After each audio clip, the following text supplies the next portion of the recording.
It's loud. Wow.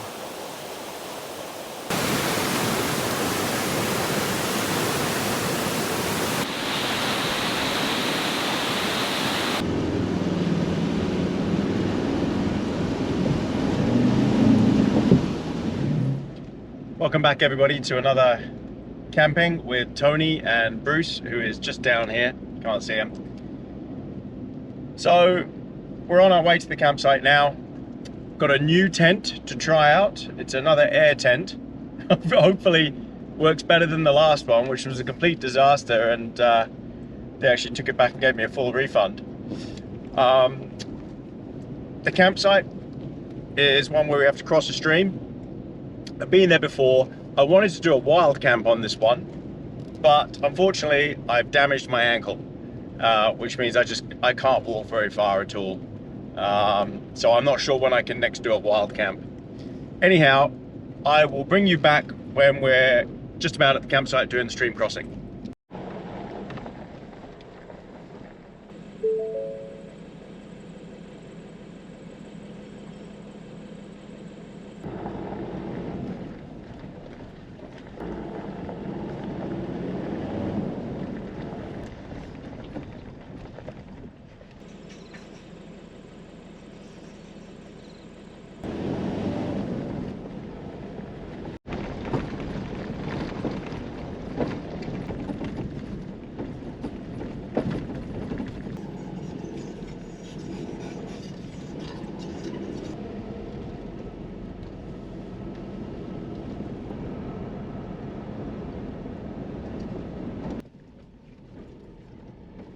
So right now it's calm. I think tomorrow morning when we come out, because we've got a lot of rain coming tonight, this is going to be much, much deeper.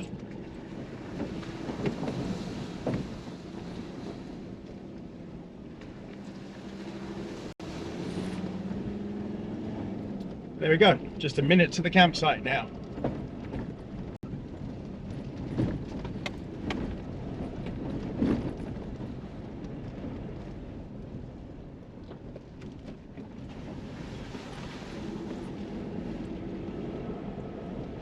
Here we go, there's the campsite. All right, I'll bring you all back when I've found a suitable spot.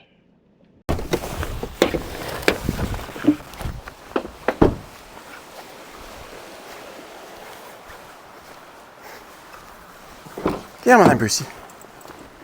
Good boy. Welcome back everybody to another camping with Tony and Bruce. Brucey, you come and say hello to everybody. Hey. Now, if this is your first time watching us, Brucey always gets a treat before I set the tent up. So let's get his treat now.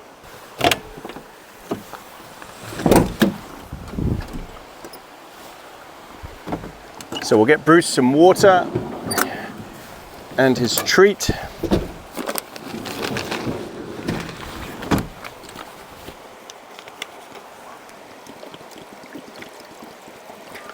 I mean, we're right next to the stream.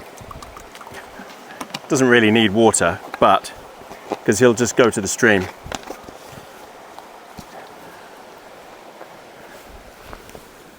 But I'll give him some anyway. Right. Oh, there you go. Okay, treats. Brucey. So we've got these lovely liver treats. Oh yeah. Do you want to come up and get it? You gonna come up? What's that? Yes, please. Good boy. Go on then.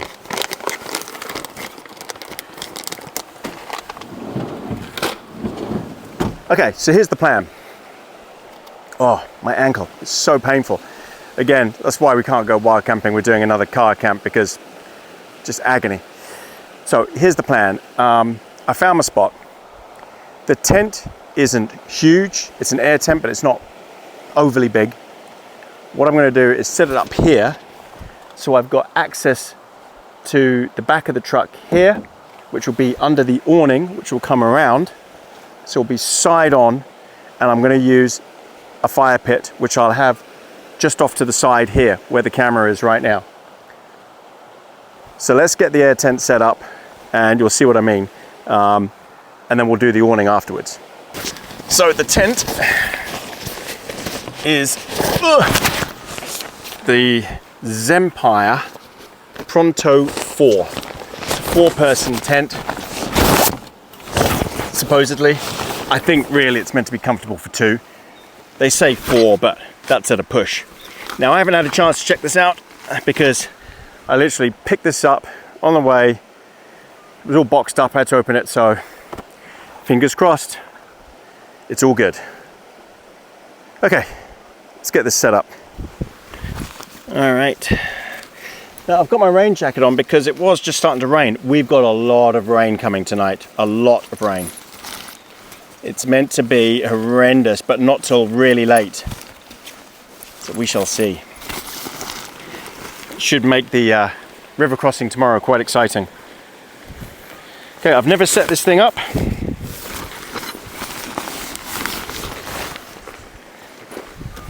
So I don't know what to expect.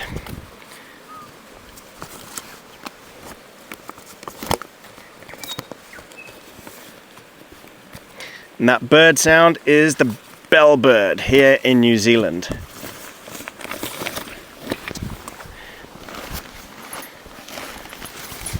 And it's mid-March, which means it's autumn.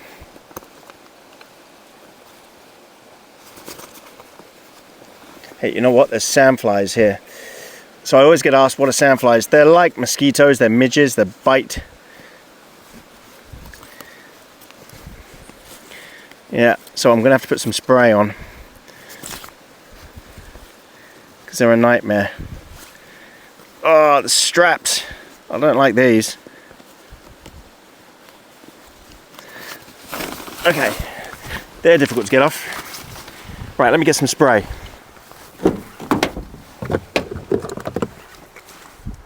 Got some Aerogard.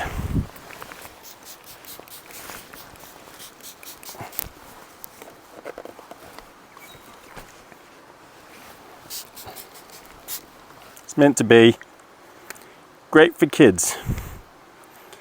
Picardin, not DEET. Right, tent. Okay, lots of bags. Looks like we've got poles for the awning. All important pump to pump up the air tent, because the tent itself doesn't actually need poles. I often get asked when I'm trying out tents, would I be able to set that up by myself?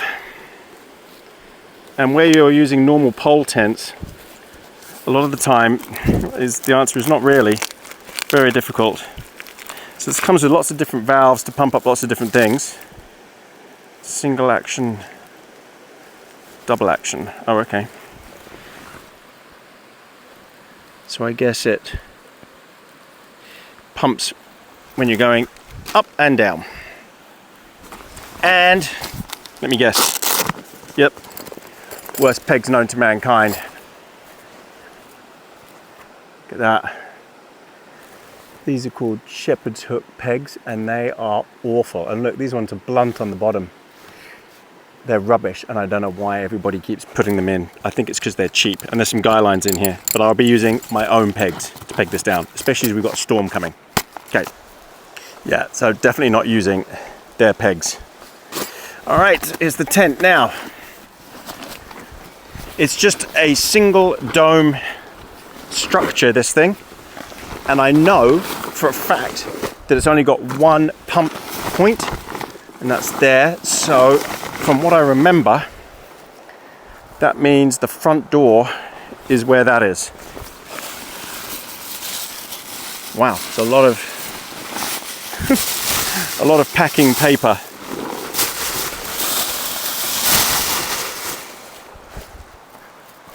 So the door, yeah, this is the door here. So I need to turn this around.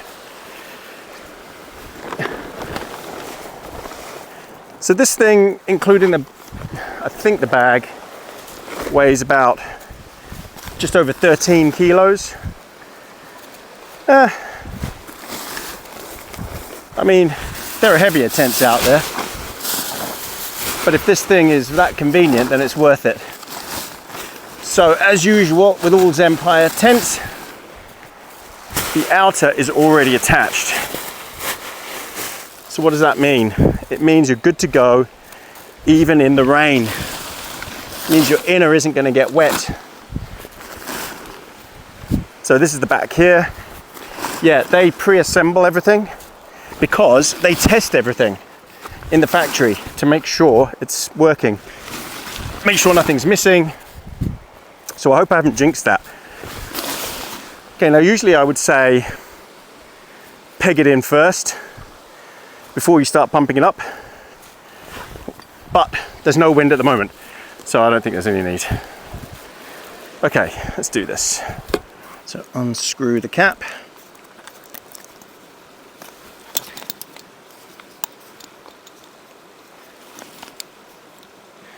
Okay, attach the nozzle, it's already ready to go.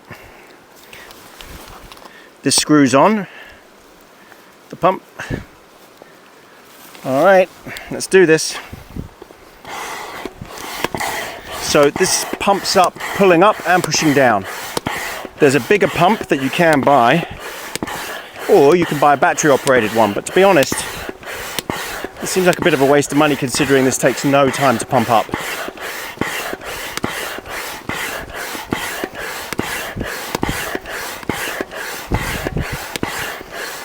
I don't know if I've got this on double action or single. Oh no, double. There you go. Oh, here we go, we've got movement. I think what you're meant to do is help it on its way a bit.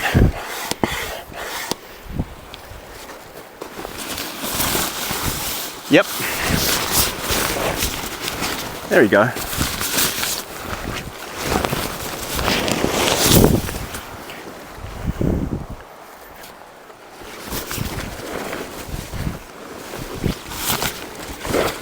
Okay, we're getting there. Almost done.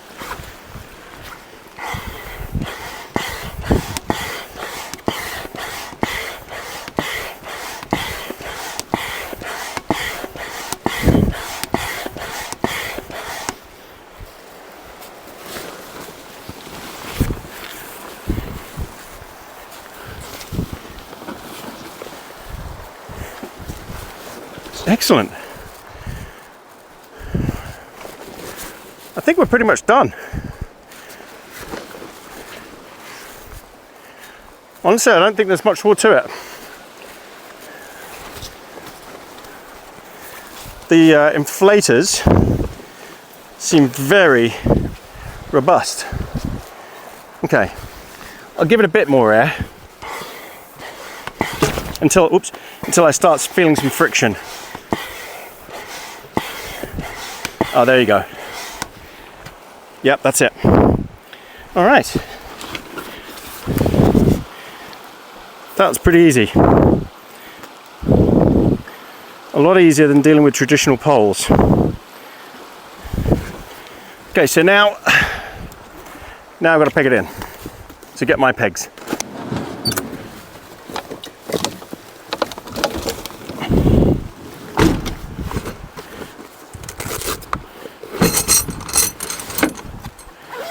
So these are the pegs I was talking about. Way better. So 4 pegs for now, and the hammer, claw hammer, to take pegs out.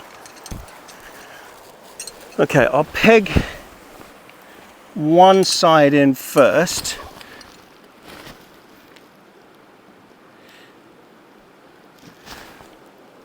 I don't know what these loops do. There are loops on the sides that I'm assuming you're meant to peg as well, but I'll just peg for now the structure.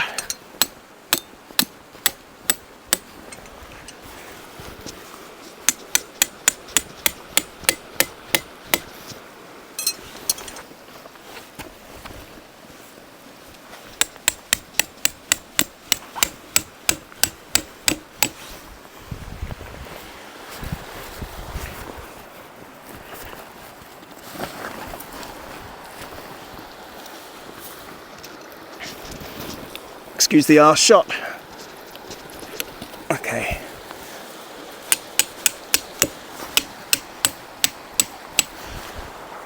Check it out. We've got a tent. And then you can tighten the rain fly as needed.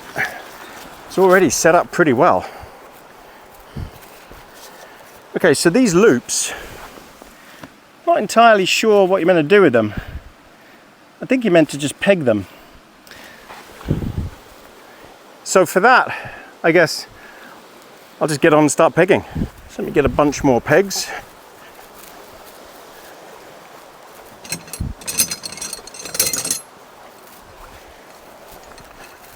All right, let's start with this middle ground sheet.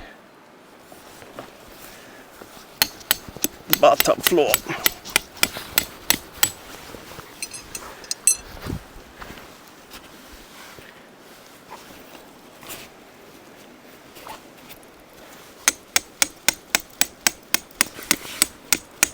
Guess you don't want to do these loop ones too much because you'll rip it.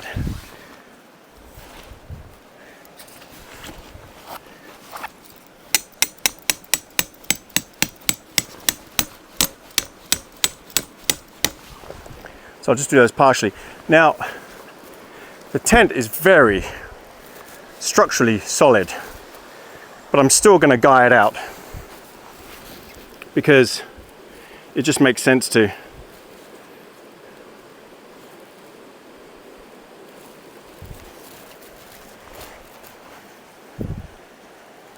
Be risky not to guy it out.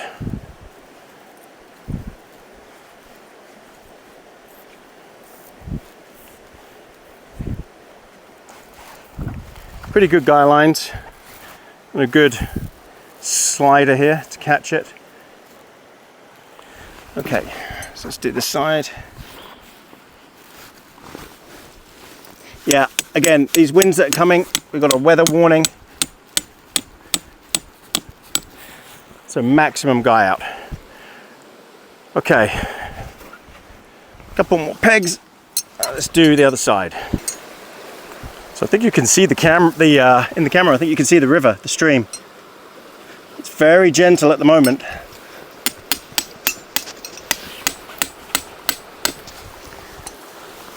But we'll see how it is tomorrow morning after this massive rain tonight.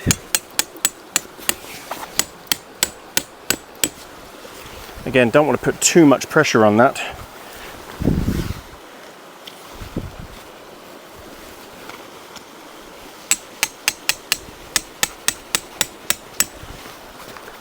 Okay, and then I need to guide this out as well. Okay, won't be able to get the angle as well on this one, but should still be able to get it. Where there's a will, there is a way.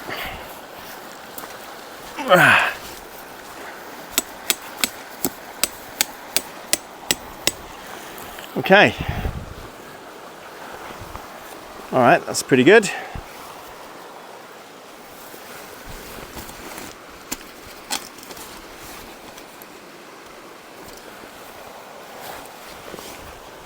And yeah, the fly is tightened. All right, so I just got to do the back. I don't know if I'm going to bother with these. We'll see what it's like once I do the back. But right now, I think this will be doing a good enough job. Okay, let's do the back. What you doing? Okay, so the back is also a storage area here. Yeah, there. So, which you can only access from the inside. I guess if you've got bags or something that you want to put in there, could be useful.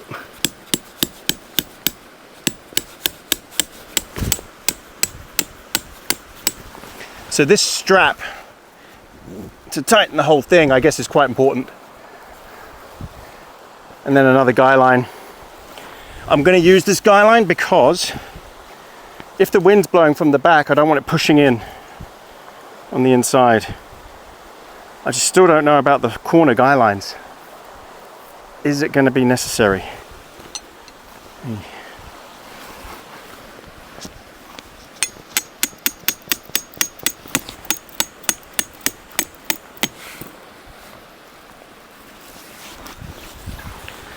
Okay, solid.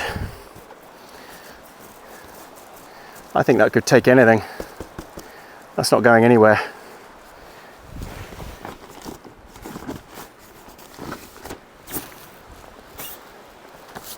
I like the fact there's an overhang here, and I like the fact they've attached the guy. So up here in this channel is actually a gutter that takes any extra water or moisture away and wicks it down the side. That's a nice feature. I like it. Okay, let's get inside. Let's get the front hooked up. Okay, so what we've got, what have we got?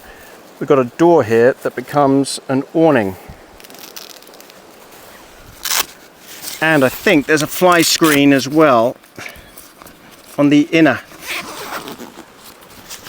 So let's have a look, check it out.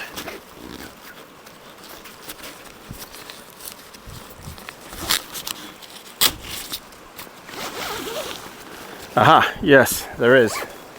Okay, so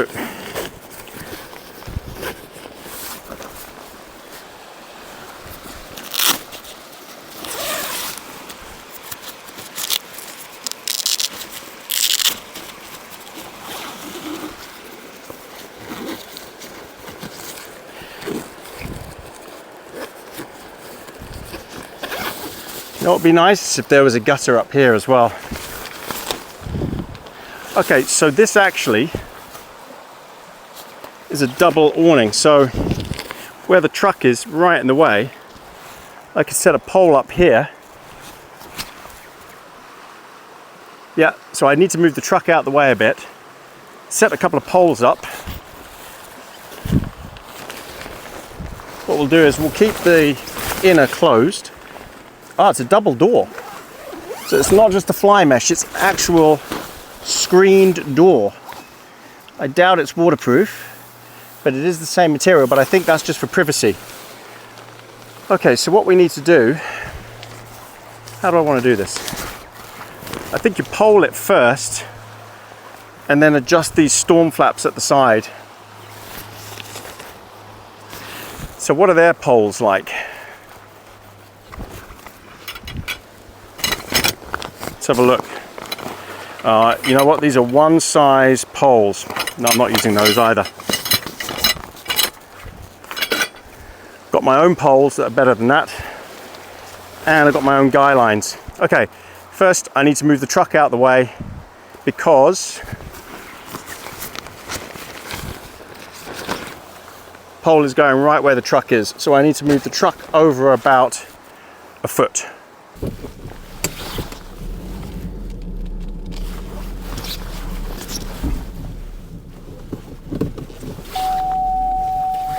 Oh, I think I just dropped my hammer.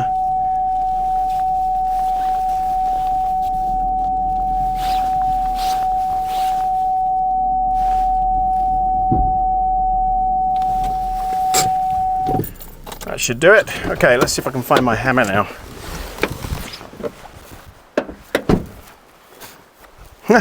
Here it is. That was lucky. Okay, I don't have to be exact with this because I can always just move the truck again.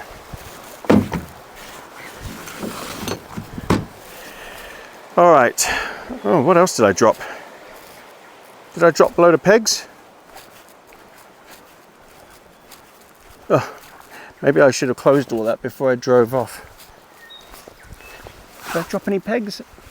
No, it doesn't look like it. Okay, let's get these poles. Okay, now I've put Bruce on his lead just temporarily because there are people camped right over the other side of the campground, a long way off. But he was trying to go over and see them, and I don't want him bothering them. There's nothing worse than people letting their dogs just run free on campsites. So I'm going to need to keep an eye on him for now, because I reckon they were cooking or something, and that's why I went over there. And it was a long way. It's like 300 meters away. I can't actually see them, but I know that's where he was, because when I called him, that's where he came from. Right, so what we need to do is, I'm using these Oz tent poles, which should be fine. So if the water flows back, it's going to flow back into the tent, so you don't want it any higher. You want to keep it to the sort of there. I don't think there's a way to stop the water flowing back and then accumulating. Oh, I guess you could have it dripping off the side like that. Okay, that might work. Let's have a look. All right, so let's, using my special cord system, so I'll show you this again. Let me just check you can see. So it's a carabiner on a 3mm piece of cord on the end of a clip with more 3mm like that, and then on the other end is just another carabiner. Easy peasy. Okay, you know what? It's getting warm now. Hold on. Right, where were we? Right, pegs. I've got a feeling I just dropped some pegs on the floor, but that's okay. I'll get them when we leave. Oh, Brucey. I know you're not used to being tied up, are you? But it's only temporary. Okay, so this is going to have to go at 45 degrees.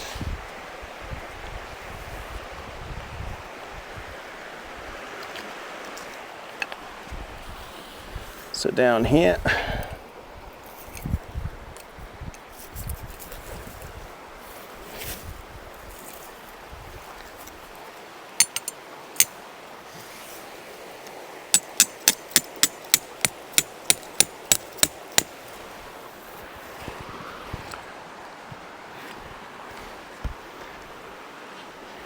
Yep, and then the same on the other side.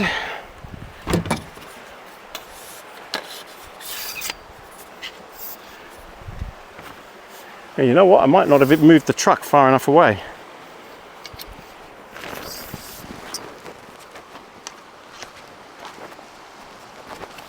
Oh no, it should be okay. No, I will need to move the truck even further away. Actually, what I could do is, no, I won't. I'll just attach this to the truck.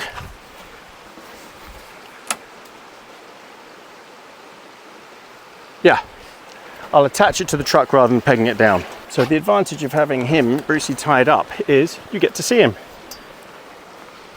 Ah, check that out, that'll be better. Yep. Okay, I can just hook that here.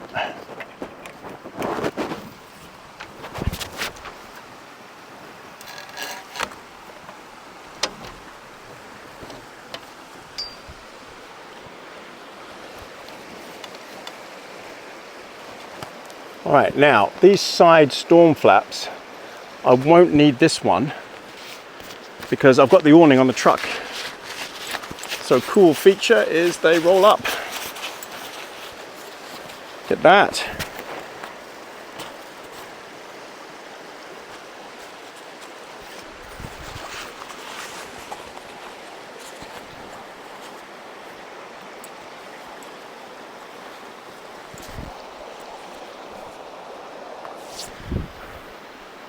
That's not bad. You can guy it down for even more rigidity, but I'm just going to roll both these up. Be more light.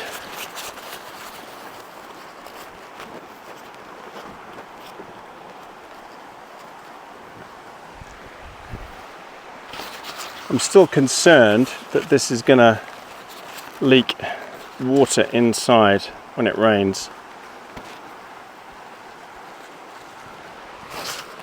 I'm not sure how much tension you can put on these zips.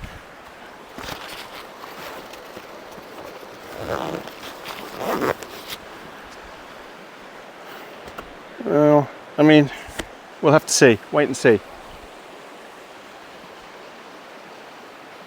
Okay, and then we'll use my awning up here. We'll wrap that all the way around as well.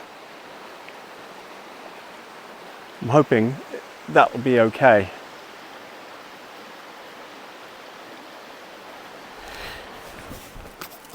This tent's got so many features. I like the look of it already. I really want to show you inside. There's bugs everywhere. Okay, what I need is, whoa. What happened there? Oh, I didn't have it attached properly. Oh, hang on. I had it attached to the door. There you go. I don't know how I did that. Right. Okay, from Flextail Gear, sent me this, which is, let me just turn this around so I can see what you're doing. It's like a thermocell. It's a bug repellent, but battery operated, rechargeable. So you just turn it on. If I turn it on to red, it's got a massive distance of heat, and you just hang this thing up. And it's meant to be water resistant as well. So let's give that a go and see how it is. Just hang that there, because the bugs are out. All right, let's have a look inside. So there's a bug mesh. As I say, it's a double door. It opens all the way up and tucks into a pocket here. Oh, it is waterproof. So there's another layer. Excellent. Oh my God, it's huge inside. So you can separate the bug mesh. Okay, so let me do that. How do you do this? Oh, here it is.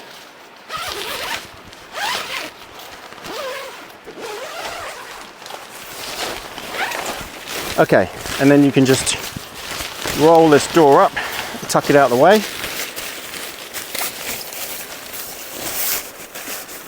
Like so.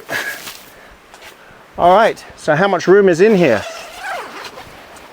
Well, I'm standing and there's no problem at all. There's a hook up here to hang lights. There's another Velcro one up here. There's side windows. Yep. Which have also got a storm flap on.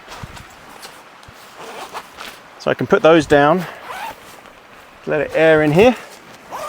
They open all the way. Wow, there's one on this side as well. And look at that, I've got a window out. I can see Brucey down there. And do these roll up? Yep, these roll up as well. So if it starts raining, but to be honest, these are actually under the fly. So there is a situation where if you needed ventilation, you could have them partially zipped and no water would get in. There's ventilation all around, and there's access again with a fly screen for more ventilation at the back, and this all rolls up as well, and you can access that door at the back.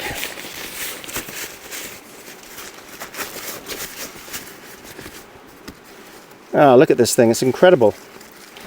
You know what, I just tested the Oz Tent AT4 and it was a complete fail in so many ways. The only thing that didn't go wrong is it didn't leak, which I guess is a big bonus, but that should just be a standard for a tent. Okay, and immediately the sandflies come in here. So what I'll do is I'm going to set this flex tail thing actually up in the tent here and just hook it to the hook up here. Just leave that hanging. Okay, now the only thing I noticed that's missing is there are no pockets anywhere except for the door. No pockets at all. That's a shame. Pockets can be quite useful. I could have done with a pocket at the back here, but this is their cheapest one. It's the simplest, no frills, tons of room, I have to say. Well, I'm really excited about this tent. I really am. Down here is a cord outlet zip as well. So you can put an electrical cord in or whatever it is that you want to put down there. So This is what it looks like. Again, tons of room. I like the fact it's a double door at the front for privacy. I guess that's basic waterproofing as well. I don't know. I don't know that I would trust that door to be waterproof all by itself, but hey, you could just zip the awning down if you didn't want to and peg it out. But this is it. And I can stand upright completely. So I'll be able to change in here, no problem. Okay, let's get everything out and packed in, put in here. So we need the bed, my bed and Bruce's bed. So we've got my bed.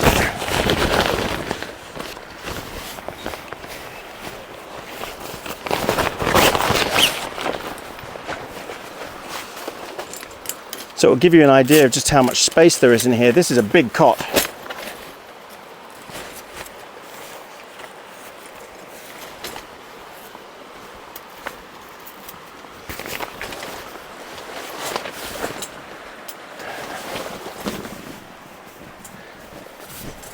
And luckily this has got pockets of its own.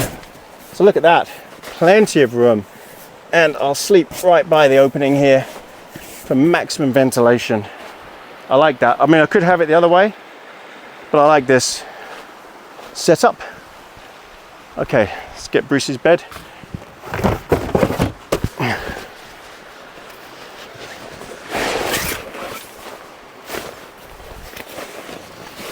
His bed is massive.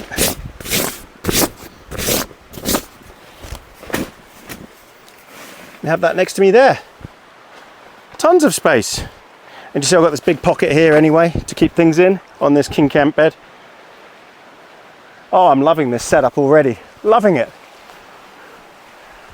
Right, my Zembivvy bed. This thing is my Zembivvy moto bed.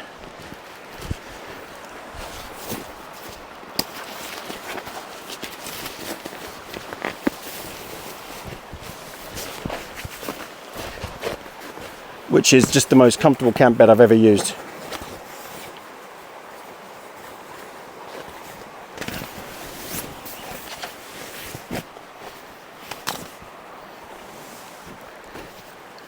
There we go.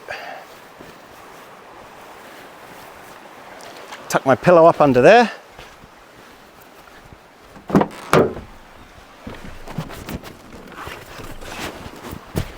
Okay, now before I forget, I've got to get the fridge turned on.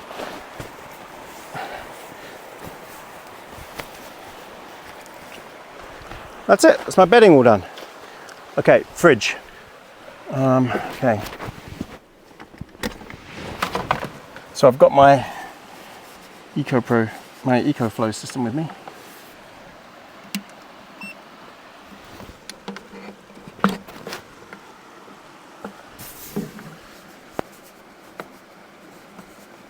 What do I do? Turn it on. Can't find the switch.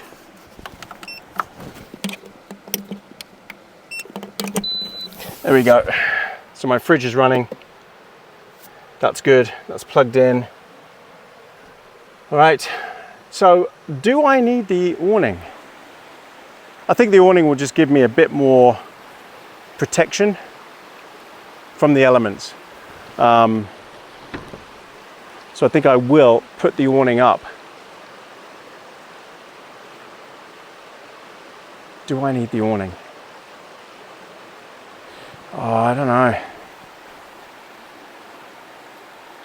You know what, I might risk it without the awning. We shall see. Okay. Got my food bag. Okay, so I'm in a conundrum. If I get my awning out, that gives me tons of cover, it really does. But it's just more to deal with, more to pack away. I'm kind of liking just this easy setup.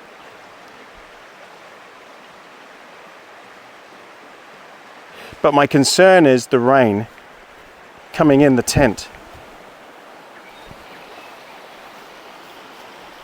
I would have to keep this closed. I would have to close the outer door so that the rain didn't get in. think that would be the only way. Stability wise, I don't need those other guys. This is really good. That's not going anywhere.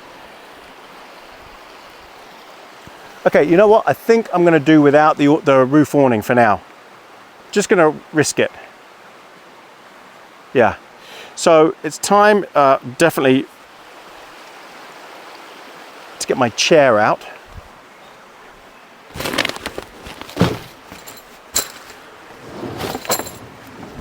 Put all the pegs away.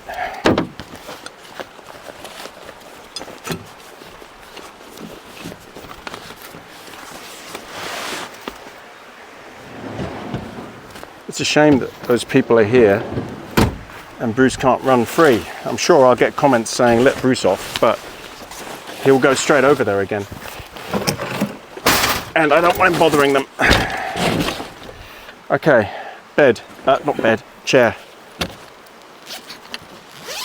Going simple, don't have my massive chair with me.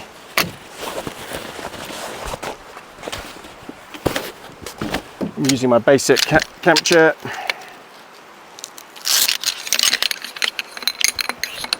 So the way I've got this set up, no one can see in my tent. The truck's blocking the view. I mean, the other people who are way over there, they can't see me anyway. They're behind, like around a corner, a little island.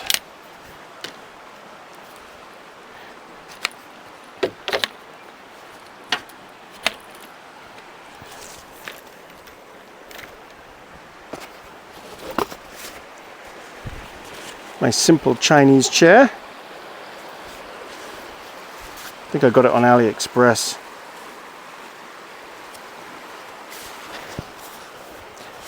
There are similar ones on Amazon. I think I've got one in the link in the description. Oh.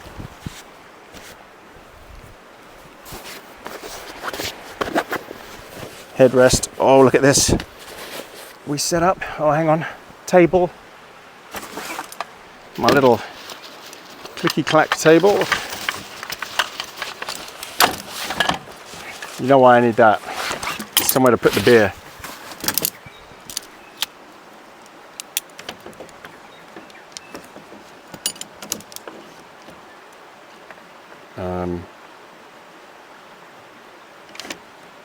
How's this go?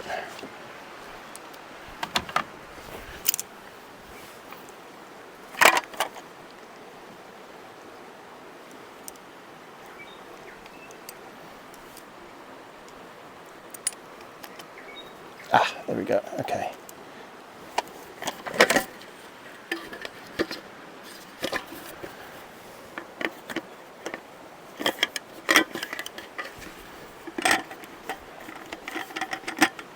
Yeah, I get there in the end. Table. Haha! Look at that, my setup is awesome. Absolutely awesome. I can see the river. Hey, Brucey. And the fire pit, I'm going to put right there. It'll be perfect for cooking on tonight. In fact, let me get that out now, and then I'll get my brew. So I've just bought this from a place in New Zealand, the dealer. This is a Snow Peak fire, and I cannot for the life of me remember what it's called. I just can't. Because it's just not important. Tabiki, something like that. Something like Tabiki. Check this thing out. Just check that you can see this clearly in the camera. Okay, so this slots in there like that. So that little pad protects the ground from any coals. And I got this kit to go with it, so I can grill on it.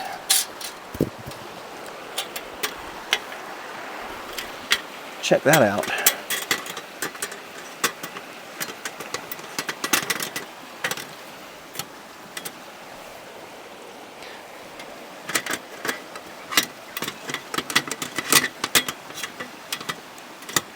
Is that on? Oh, I don't know what I'm doing. There we go. And then a grill sits on top of that.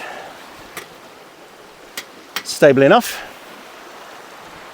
And I will cook directly on there. Comes with a nice bag. Snow Peak.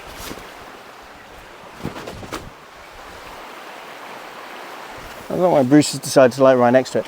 So at some point I need to get this fire going, but not yet. It's way too early. And I'm going to get charcoal on there and get it burning up. Hello, Brucey. You've been up to no good. I know you have. Right, beer.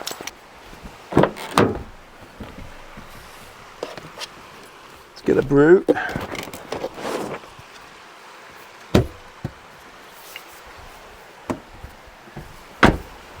Gonna have a Cassell's milk stout. This thing is single milk stout, 5.2%, nothing too strong. Hello, Brucey. Let's make sure I'm in focus here. There we go. Haha. Cheers, everybody. Cheers. Thanks for coming.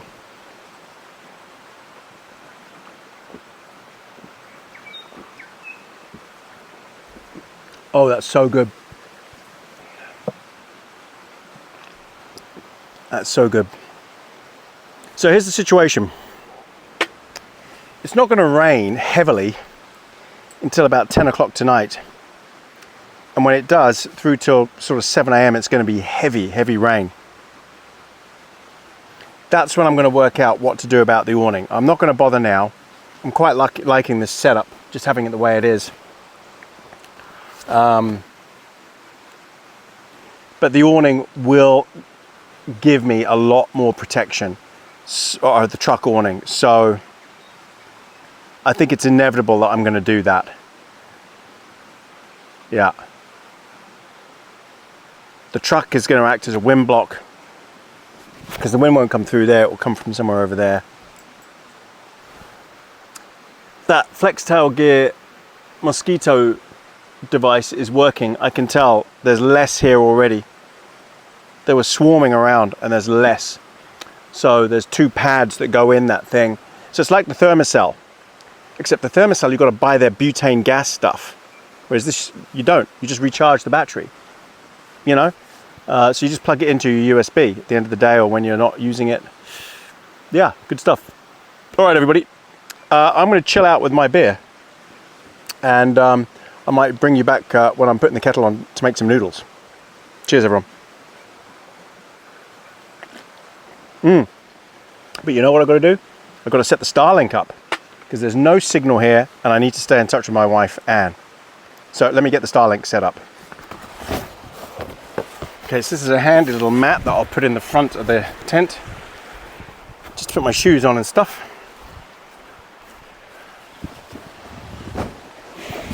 Starlink.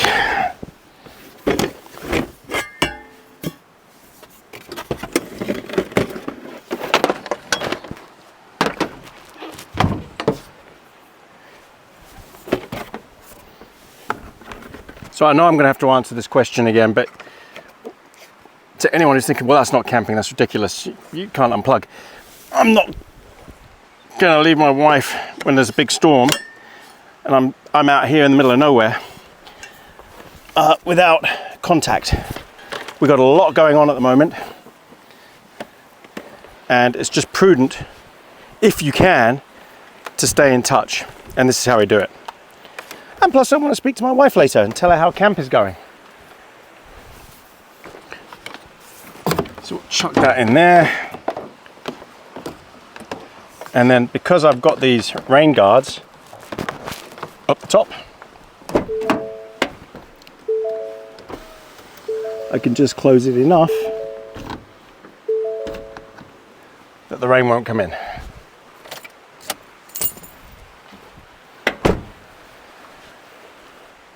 Perfect. And then I could put the rest of this under the truck, to be honest. And that'll be fine.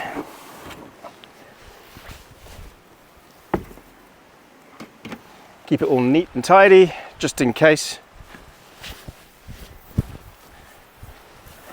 I'm walking around, I don't want to trip over the cables.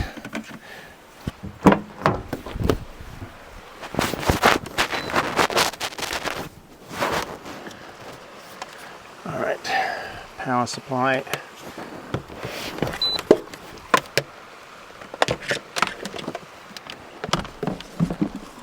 Okay, so turn the AC on. Thank you, Brucey, for my kiss. I don't know if it's safe to let him off yet. I can hear them over there. I know he wants to go off. Let me just turn the camera around so I can see what I'm looking at here. If I do let him go, Bruce, come around here. Come around here. Got your water here, look. He's going to make a beeline straight over there, but he's settled, you see. He does settle eventually. So I'm going to leave him on here. Right, I'm going to just chill. I'm just going to chill. And I'll bring you back for some noodles, because I definitely need some noodles. So I'll bring you back, everybody. Okay, welcome back, everybody. Right, so I think it's time to get a noodles on. It's still not time to light the fire. So what we'll do is I will use gas. Got my little Covia Hydra stove. It's this little thing. These are very difficult to get. You have to get them from Korea. I don't know why they've stopped selling them globally. Very expensive. A lot of titanium. Very quiet. And very powerful.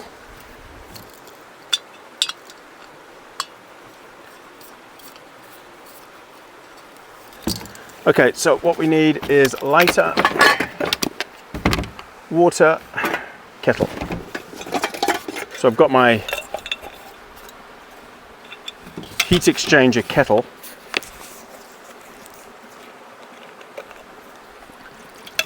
And I might make enough just to have a coffee as well. It'll take no time.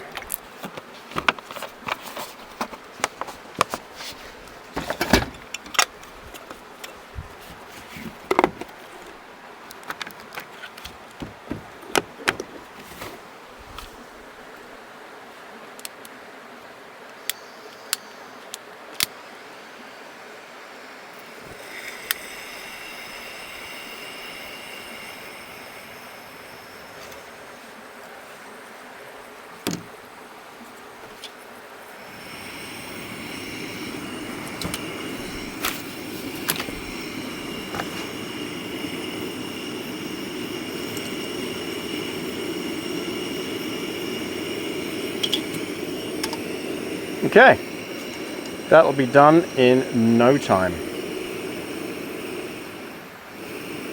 Believe me, for a heat exchange, for a butane burner, that is pretty quiet.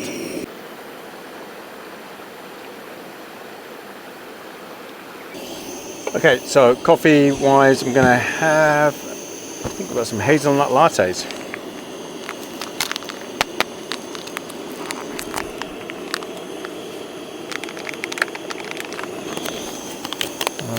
And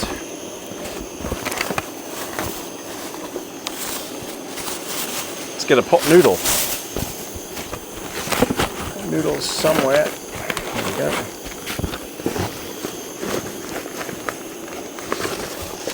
I've got a Korean tempura, big bowl udon. Oops. Check it out.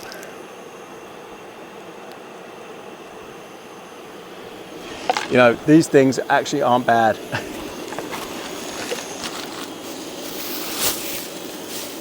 Now, Brucey, I need you to stay around here.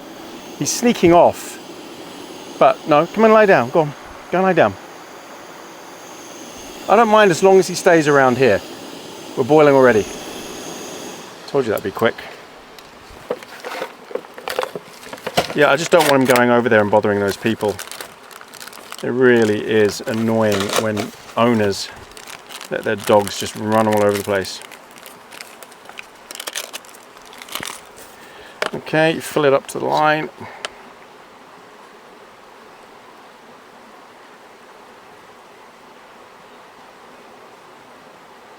This thing boils so quickly, this kettle. Okay, let's cover that. Coffee.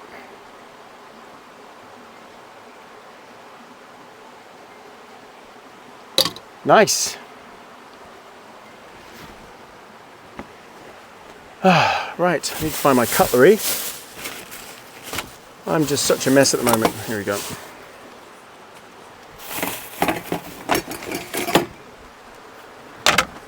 I'm using my Gerber spork thing, multi-tool.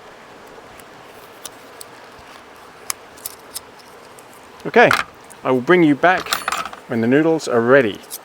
Welcome back, everybody. Oh, Bruce, no, don't bother me. Come on, come and lie down. Come on, stop begging. He's cheeky. Right, noodles should be ready now.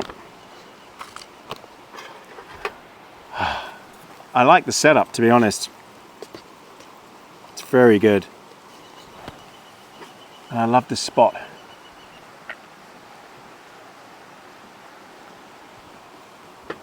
My view out is just excellent. Just these beautiful trees. Okay, noodles, I'm starving.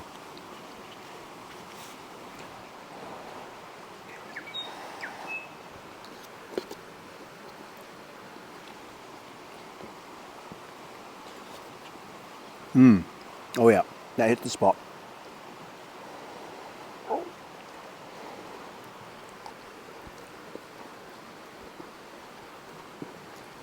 Very hot. Might need to let those cool down.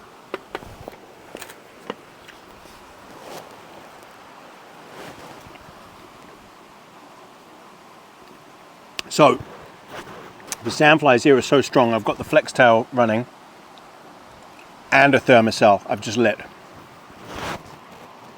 Because they're hovering around over there and they're just a pain, they really are.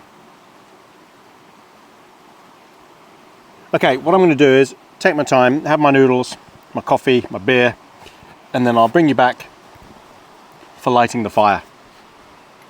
Cheers, everyone.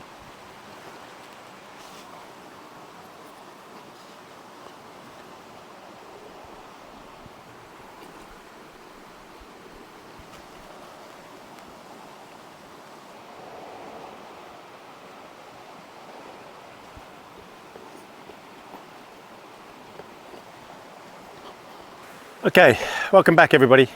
I've decided to put the awning out now just so I don't have to deal with it later. Now I might have to do some tweaking here.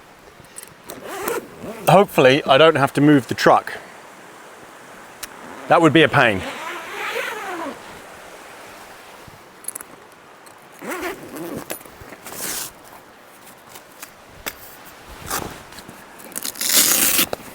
But the awning will just give me so much more protection tonight when I know this big storm is coming in.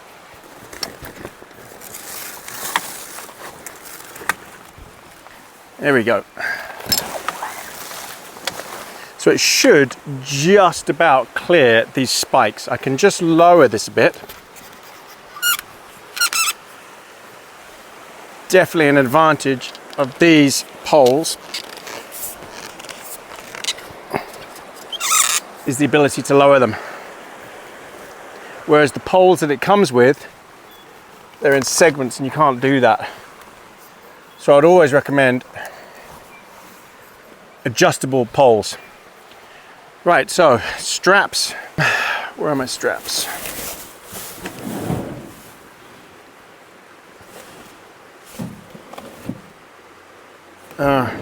So disorganized.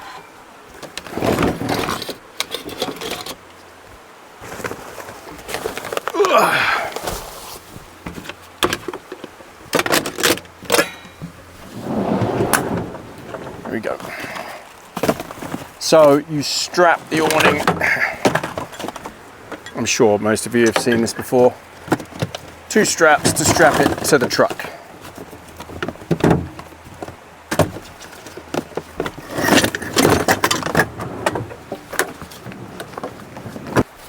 It's hard to imagine there's a storm coming when the sun is shining, but there's a lot of thick cloud up there.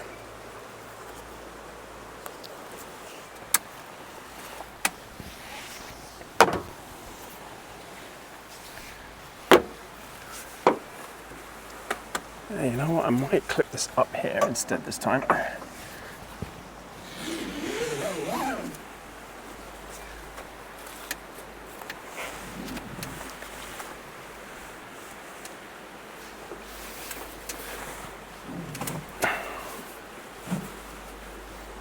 Okay, and then the other side as well.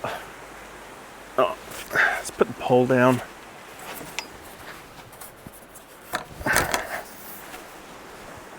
Just so I know what I'm dealing with. I really hope this works even with the tent awning there, because I've got to put the poles down and there's a pole that's not going to be able to go down probably. But this is the thing I love about having the truck awning. It just gives you that extra bit of security.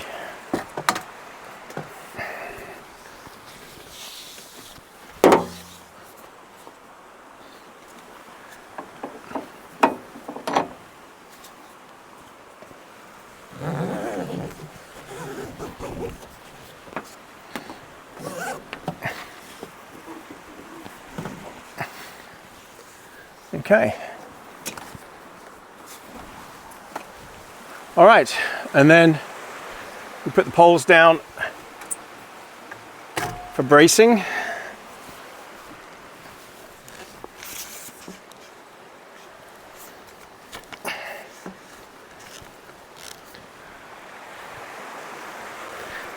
So this one's going to be tricky here.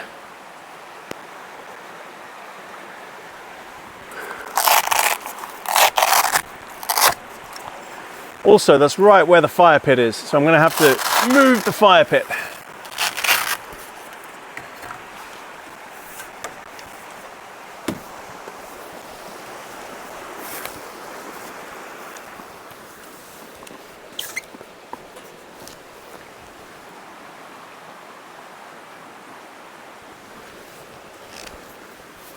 That's not so bad. I tell you what, that is not bad at all. Wow, I've got so much protection now. I just need to do this other pole. Tell you what, this might just fit. If this all gels together like this, this could be the best setup ever. Other than the massive, oh, is this gonna come down? Yes, it is. Oh, look at that. I mean, literally just perfection. It's just in the way of the door, but that's fine. That's unreal. So I'm hoping that's going to channel the water away to the other side. That's a lot less water that the main tarp has to capture. Instead, it should all go onto that side. I mean, I could lift it higher so it pushes it back even. Let's try that.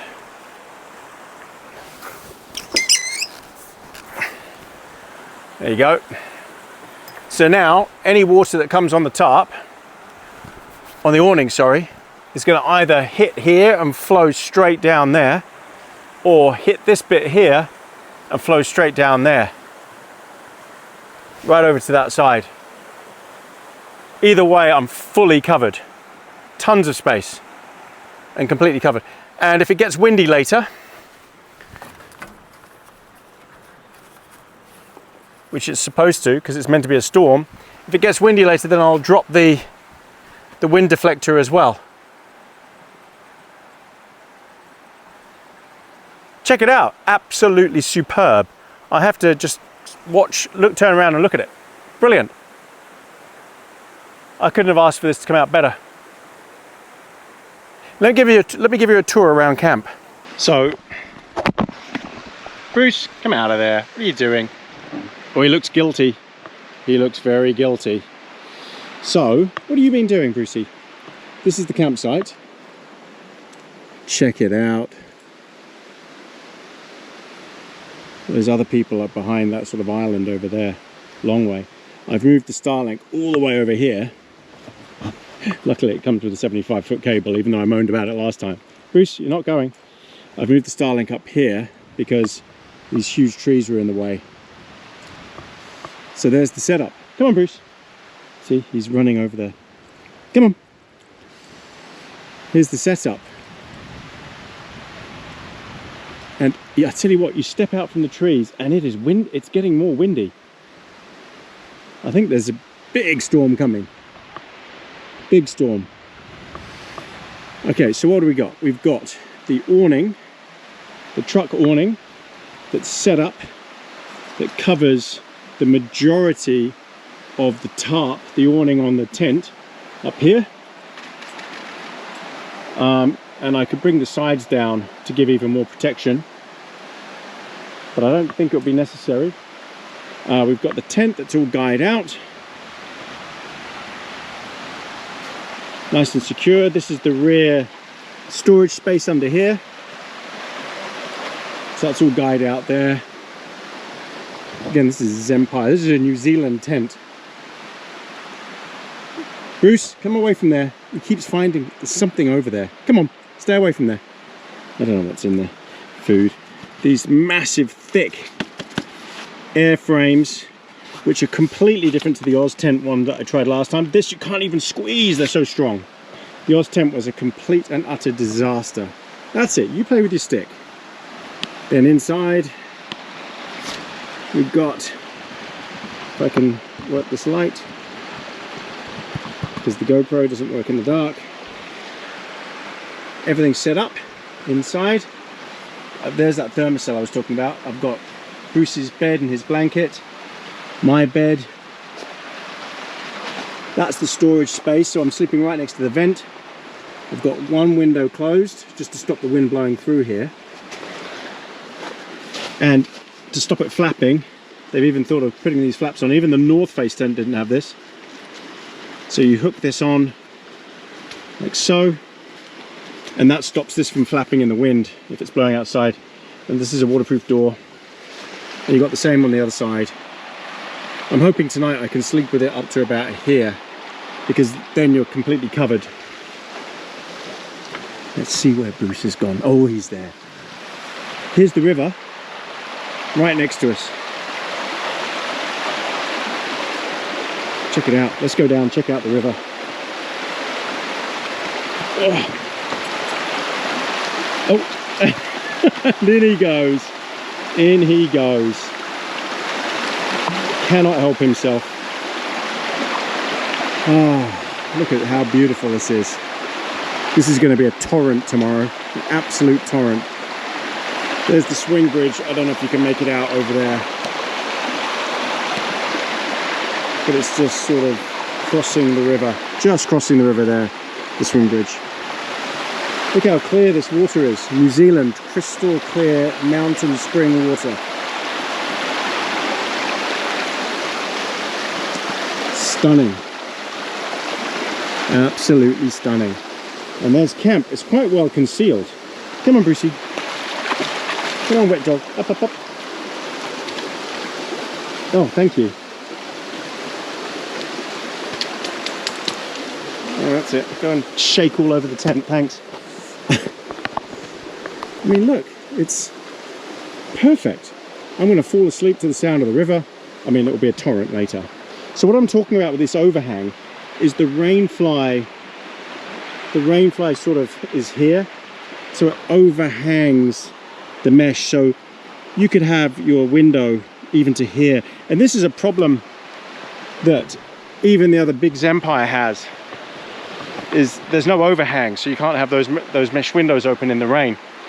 This solves that. And this is their cheapest one, the Pronto. So this is the Pronto 4 V2. And don't get me wrong, it's still expensive. Still expensive, but Oh my God, you saw how easy that was to put up. Poles, when you're dealing with poles, they're a nightmare. This thing just popped up, very secure with all this webbing everywhere, the straps, extra guys. If I really thought we were in for a horrendous night, but look how solid that is. I'm putting all, okay, I'm leaning my whole body weight on this and it's barely moving. You couldn't do that on a pole tent, no way. So, got this sort of double structure here. A fire pit. So I'll probably move the fire pit to about here. Or even at the back of the truck somewhere. It's not a problem, the truck is diesel, it doesn't matter having a fire here. And yeah, I've got charcoal, so it shouldn't damage anything. I don't know where to put it yet. I'll work it out later. All my gear. Bruce wants to go for a walk. I'll have to take him for a walk soon. My foot's killing me, but I will take him for a walk. And then the setup. My Starlink. I hope no one turns up in the middle of the night and runs over my Starlink. Yeah, good setup. I'm happy, very happy. Okay, everyone, I will bring you back for setting up the fire. Okay, welcome back, everybody. All right, time to get the fire lit. So what I'm going to do is, it's not too close to the tent. It's quite a way off. It's quite safe. Let's move Bruce's bowl.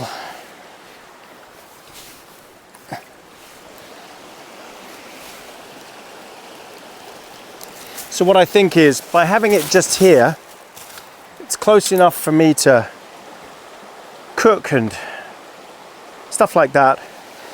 Should all be good. Okay. So what we need to do is get the charcoal in there, get the firelighters cranking. Okay, while we're waiting for this to catch, which it is, it's now red hot. I just need all the coals to cook. While we're waiting for that, let's get the lanterns up.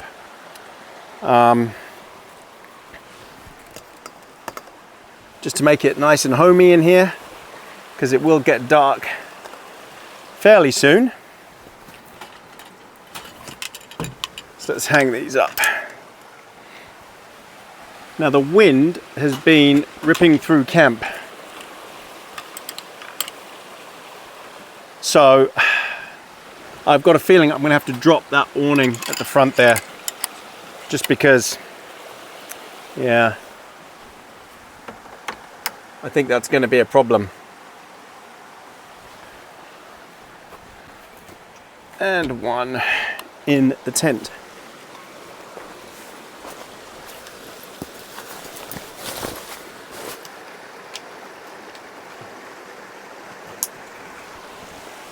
So maybe what I'll do is set that up now, just to stop that breeze coming through, because it's whipping right through here. It'll probably change direction later, but better get it sorted now. Okay, I'm not sure what I'm going to do here yet.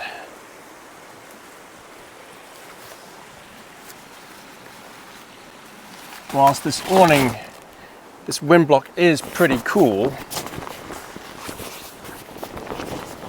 it's not the most logical to set up, because it could do with being tapered. So what we're going to have to do is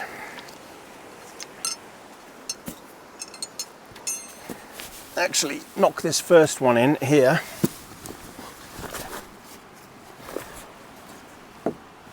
Like that, and then hook use a bungee to hook to it.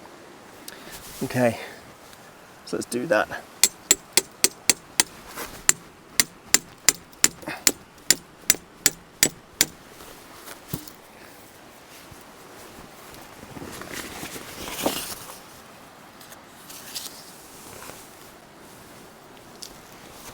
So like that.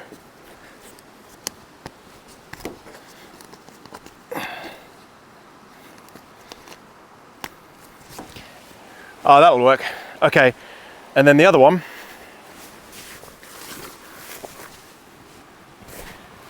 Now, you see, the second you do that, it pulls the awning out of this slot. What this thing is missing is something to block this end to stop that from just sliding out all the time. Let's try that again. Now that I've slid it over a bit, it might hold.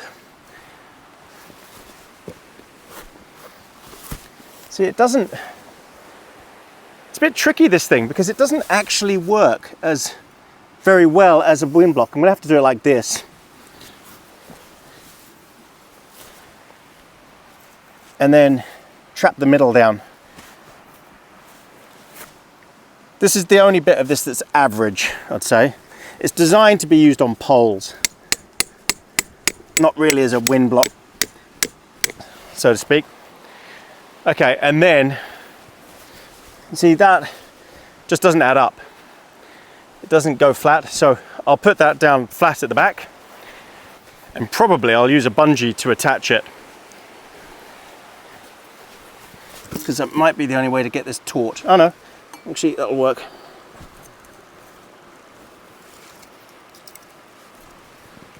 Okay, that'll do.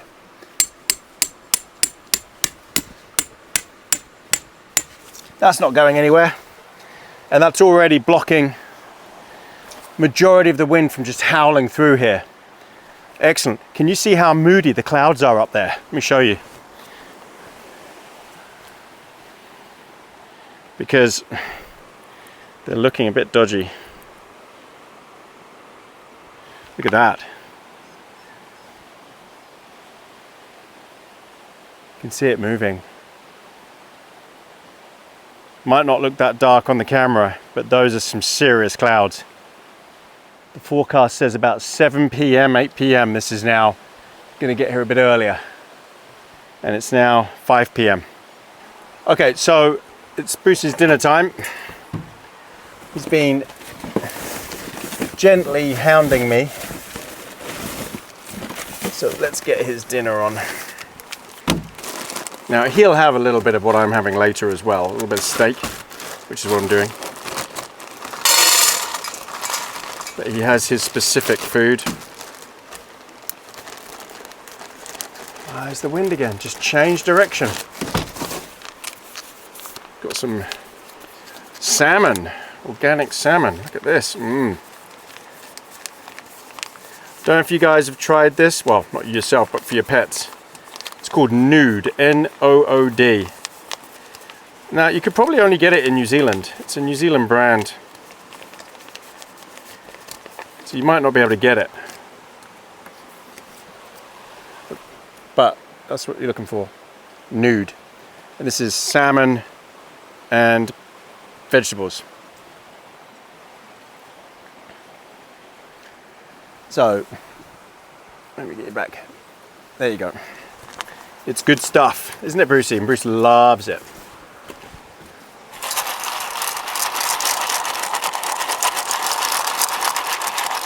Yum, yum, yum.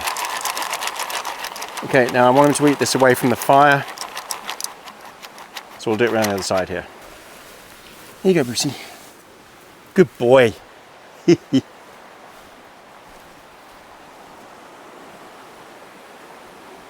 I'll tell you what. I'll put the microphone on him so you can hear him chomping.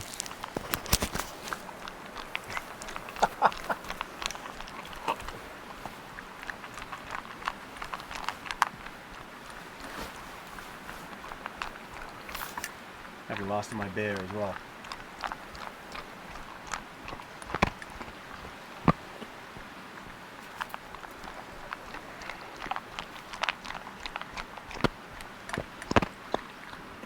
All right, so now it's just a question of waiting for this to get hot. And I tell you what, it's not far off. It's almost completely grayed over now, but that won't be enough coals for me to cook dinner. I need more than that. Now what I might do, no, I need to put more charcoal on, that's what I need to do. So I'll bring you back when this is completely ready and I can start putting stuff on, because I've got jacket potatoes to put on in foil, And what I'll do with those is put them in the fire, and then afterwards I'll put my steak on. So I will bring you back when this is completely ready. So I'm just going to sit these in here, let them cook on the charcoal slowly. There we go. I'll turn them occasionally, but you can see I've put a top layer of coals on the top here, or a layer of coals on the top. I'm waiting for those to take. So this is a good time just to get that on there, and then I'll put the grill on once everything's ready. And then I want to make my actual jack potatoes with the cheese and butter. I slice them and put my steak on top once this is all ready. So I'll bring you back when this is all completely white over the top. Okay, steak, here it is. Oh, and I've got cheese and butter. Let's go on my baked potatoes, and everything else is for breakfast. Look at this steak. Okay, let's get this on the fire. Right, let's get the light on. Well, I'll tell you what, it's really starting to come down.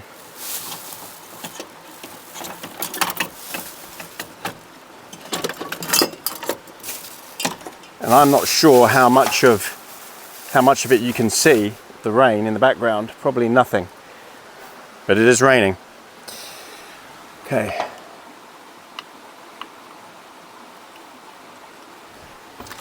Steak.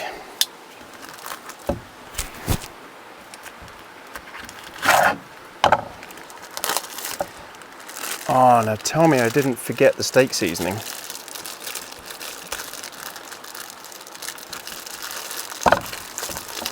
Oh my word, look at the size of this.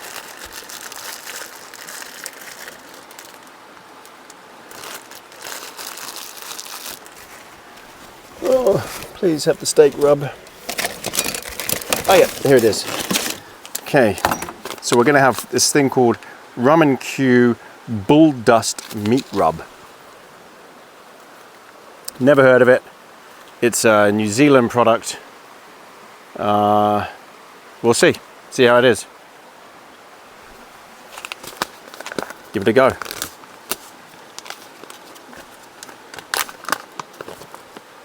Wow, God, that's strong. Okay.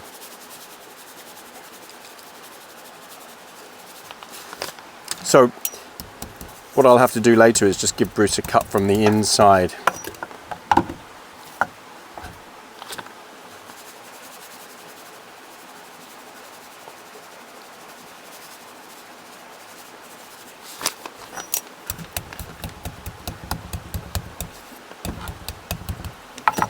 Oh yeah. Let's try and get the rest of that. All right, let's transfer this to the fire. All right. That should do a nice slow cook on top of there. I've got so many coals on, and this is such a thick steak with the bone that I just want it to cook slowly. I could lower it one more, but I just want to take I want it to take its time. It's quite early still. It's only 6 o'clock. So yeah, let's just do that slowly. And I'll bring you back when I'm turning it over. Steak is cooking. And sizzling. It's so hot by this fire.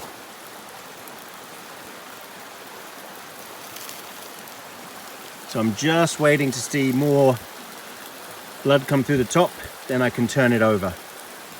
But I think the potatoes are probably pretty much done.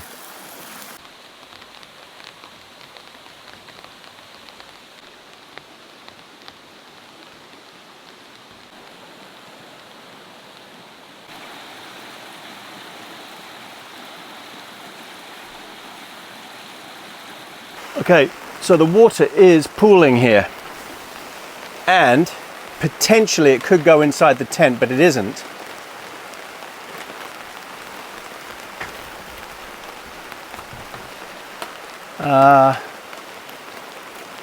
What can I do to stop that pooling there?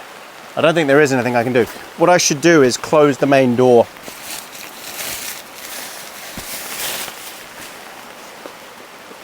Because, yeah, the water can get in here.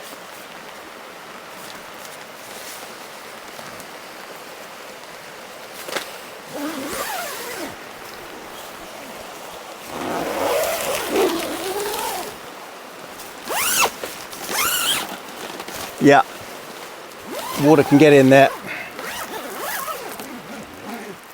So I just need to keep that closed. Okay. What was I doing? Oh, I was checking the potatoes.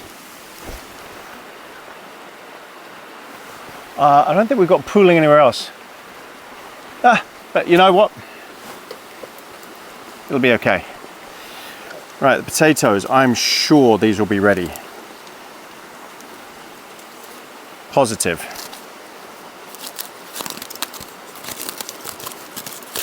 Because they've been sitting on here for ages.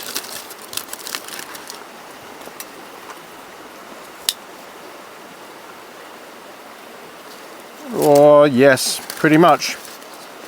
Yep. Oh yeah, they're ready. In fact, I'd give them another 5 minutes, but I think what I need to do is just get, oh man, they're so soft, yeah. I need to put some cheese in here and some butter and then put them back on top. So let's do that. So we've got butter.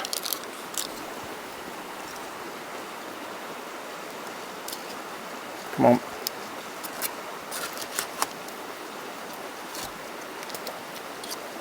Yep, put the butter in. Okay, got some cheese slices, not grated cheese, unfortunately.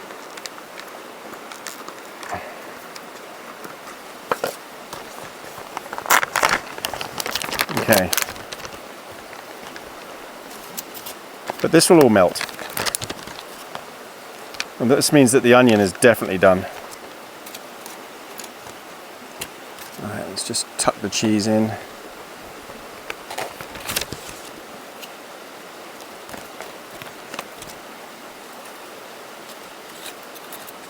Oh, this is making me so hungry.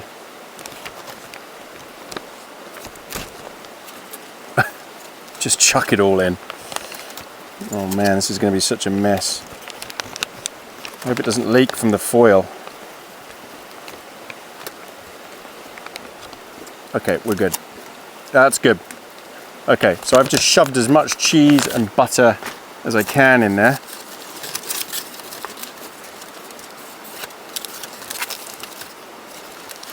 Ow. All right. Seal that back up.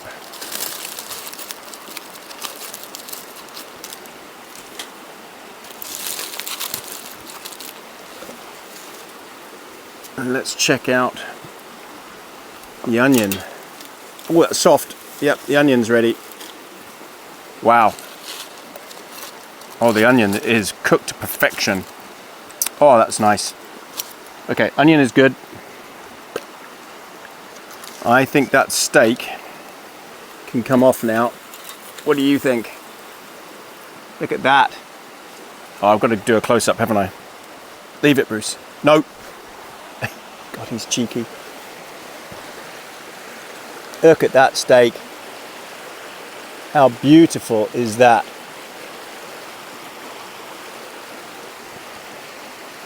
Yum. Okay, I'm going to give that steak probably just on the edge here. I'm going to give the whole thing probably another 5 minutes.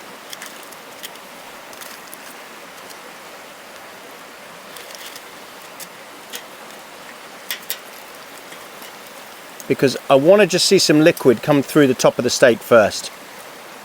Because I reckon at the moment that's a bit too rare for me. Okay, so I'll bring you back when I'm plating up.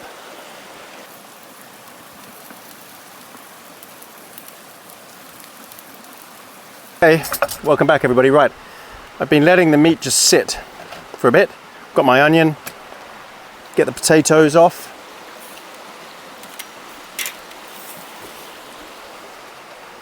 And let's see what's happened in here. Let me just zoom, focus on that. A cheesy, beautiful potato. Oh wow. Oh yeah. I'm just gonna pour this out because who cares at this point. Oh man. Look at that. That cheese.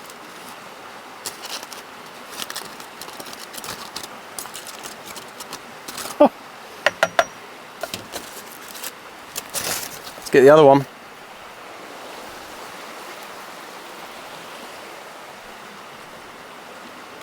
Same again. Let's see. Perfect. Oh wow. Ah, come on. You can do this. Look at that. Now one of the YouTube members has been hounding me for months to do a jacket potato. And I can't remember her name, but there you go. All the onion, which is nicely caramelized.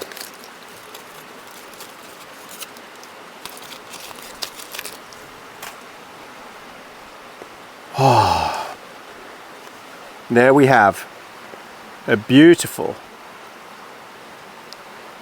tomahawk steak with seasoning, jacket potatoes, and onion.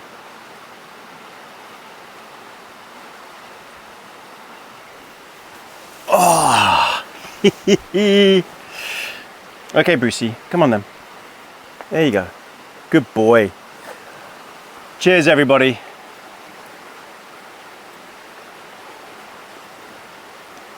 Oh yeah. That is a nice wine. I am toasty. Honestly, when you step about 10 feet away from this thing, it's pretty chilly.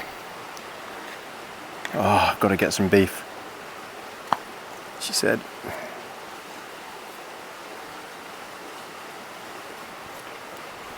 Okay, it's done, Bruce. Oh yeah.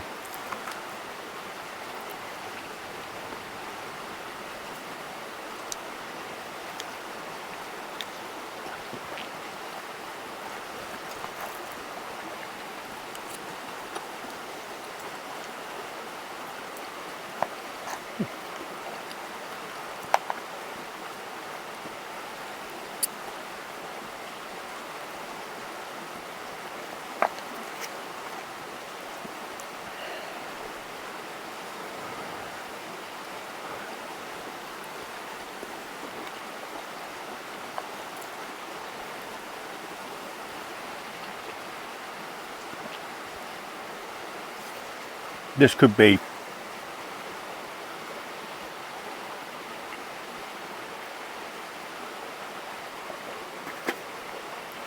one of the best meals I've ever made.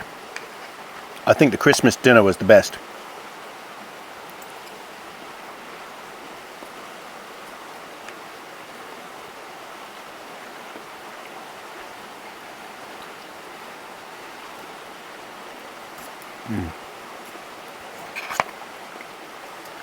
The seasoning is awesome. It really is. But the cheese and potatoes and the onions just make it.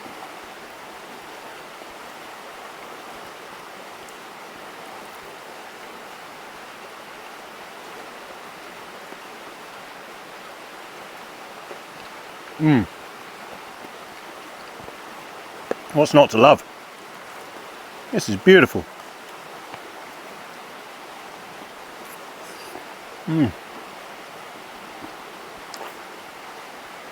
I can't believe I'm eating my dinner at 6:45 in the evening, but I was so hungry.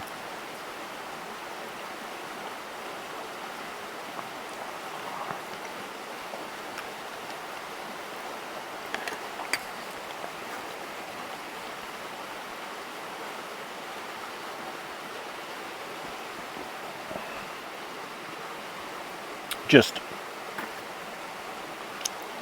superb. I did wash my hands, by the way.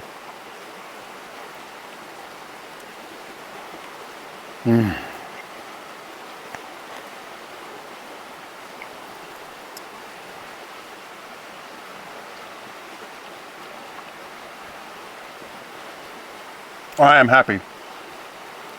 I'm really, really happy. And I'll tell you what, this fire pit is awesome.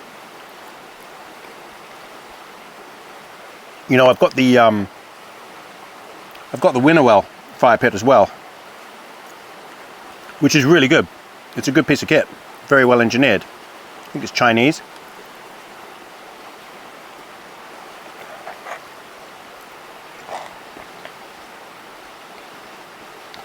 But this is a piece of art. It might not look it, but the detail is beautiful. The way this all fits together, the grill top, everything. The way this all folds, it's a piece of art. The quality is superb. I mean, this is made in Japan, Japanese steel, very high quality, very tough. This grill is super tough, very over-engineered, which is typical of Japan. Anything coming out of there is over-engineered.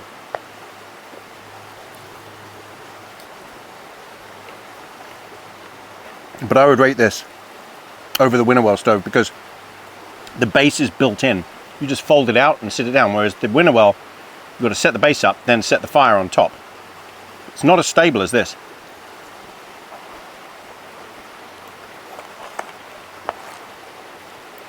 And it warps a little bit. It does bend, the Winterwell, especially the large version.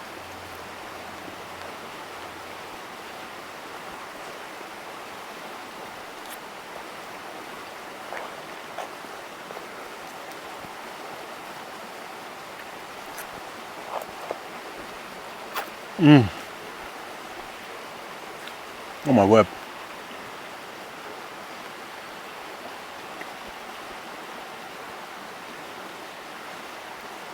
And the wine is superb.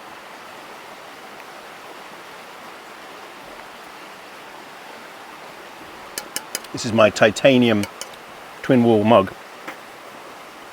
Keeps hot drinks hot, cold drinks cold.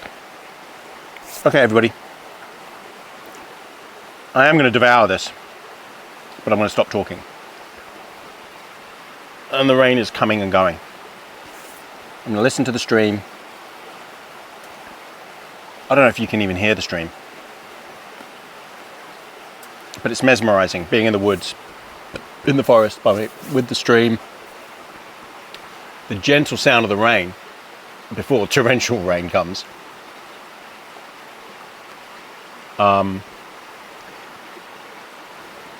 This does pool a little bit. I've got to fix that later. Yeah, so I'll bring you back for cigar time. Thanks again, everyone, for coming.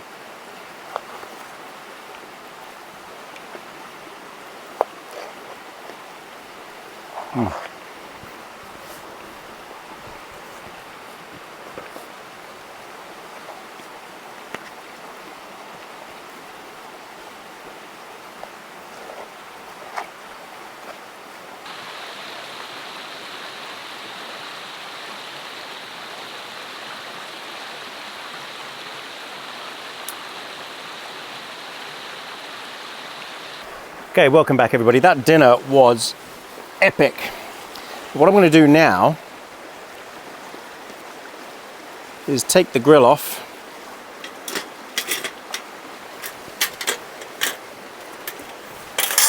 See how that just folds? Everything is so well engineered. Now, because this is giving off pretty good heat, but I want some fire. So I'm going to move this back out from under the tarp, under the awning, away from the tent a bit.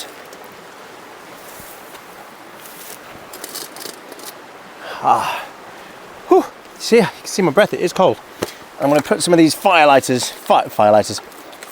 these natural, so these are recycled timber.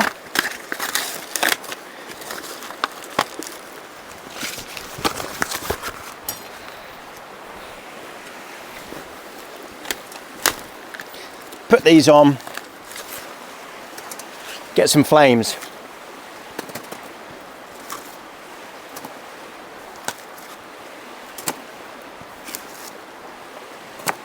Be interesting what these are like compared to normal logs.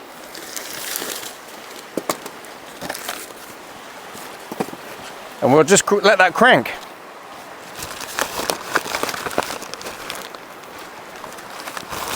I'm sure they get to a certain temperature and then they just combust. I'll bring you back when it's like a roaring fire.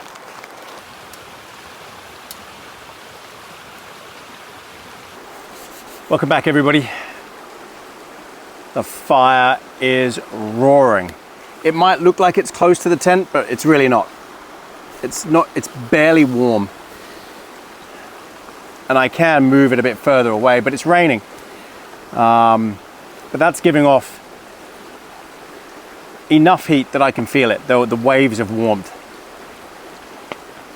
But I'm constantly checking to see if it's getting too close to this fire, to the tent, but it's not. It seems absolutely fine.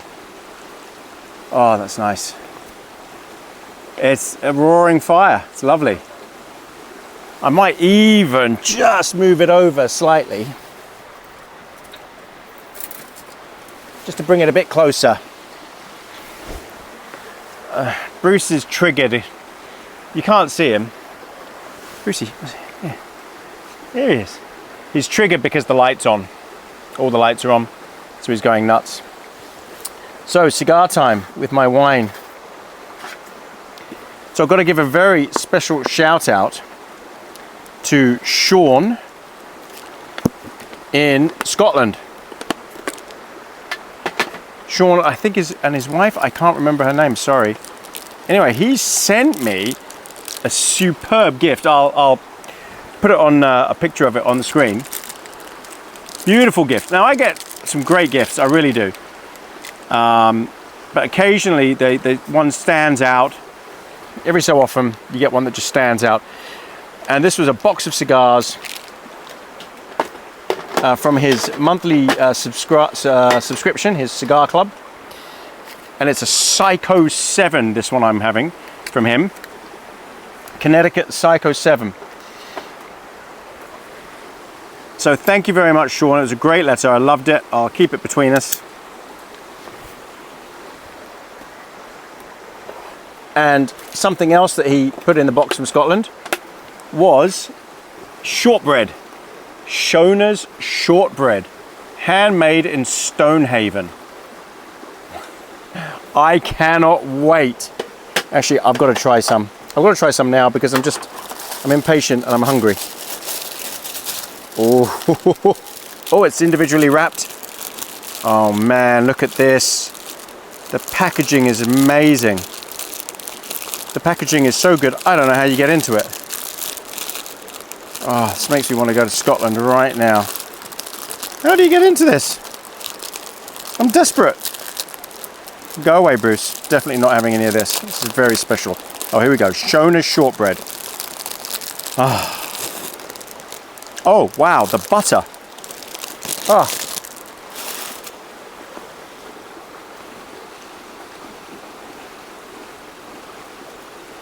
Mmm. Mmm. Oh, that's deadly.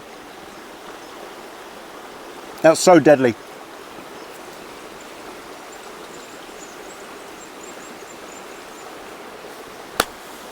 Wow. Thank you, Sean. That stuff is beautiful. Get it if you can. Shona's shortbread in Scotland.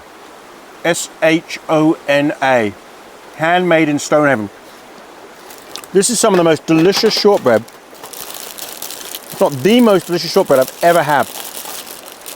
I've got to do a close-up to the camera just so you can see this stuff. Oh, it's beautiful. Look at this. Try not to get burnt. Look at this stuff. Can I focus? Come on, you can do it. Look at that. Beautiful. Absolutely beautiful. Out, bottom's getting burnt. Oh, that's so good. Oh, I've taken a, oh, I've got a warm bottom. Well, for those who complain about my eating on the microphone, I'm sorry. This is camping.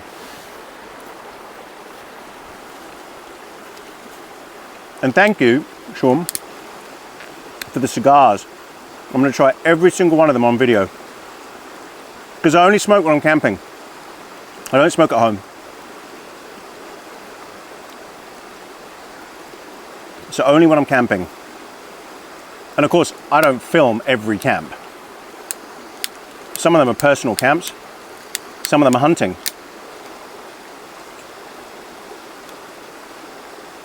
So, oh, I can smell this.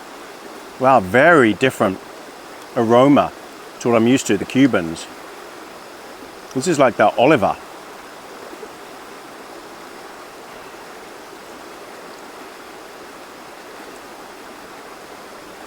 Oh, let's roast that.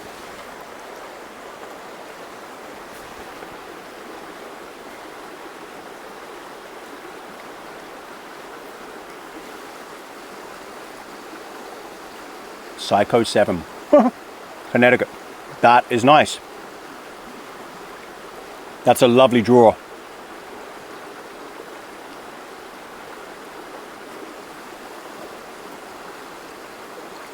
There's a lot of flavor there. That's a very nice cigar. Very nice cigar. Thank you very much again, Sean. To Sean and your wife. I'm sorry I didn't catch the name, but cheers.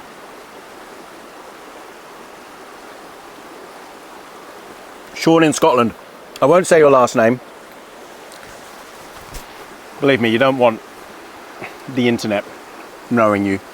Right, now I'm constantly got to keep checking this. Oh, it's getting warm here. But it's only warm, it's not hot. That's just warm. Okay, that's fine. Right, so cigar time. I got distracted there by the fantastic gift. Oh no, the rain is coming in again. Let me just close this.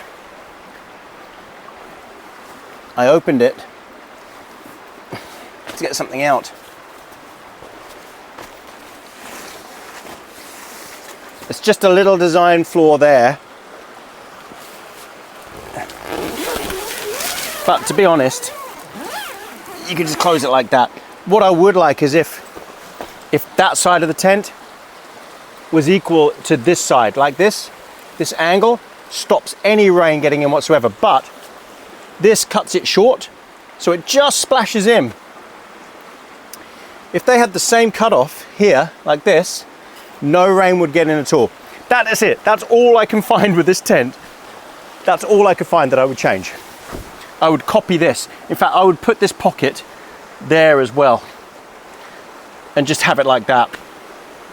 Yeah. So Zempire, if you're watching this, can you modify it, version 3, so it's like that, in that corner there. But I am liking this tent, I'm loving it. North face falls down here because it's just all mesh. It's not waterproof material, whereas this is waterproof material. So this beats North Face already. Okay, cigar time. Lots to chat about. First of all, my usual thank yous to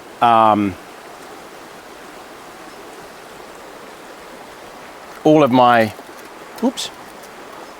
YouTube members, people who contribute to buy me a coffee, people who buy merch, everyone who sends us gifts like Sean. Thank you so much. Our address is in the about section of our channel. Thank you so much, and to Patreon members.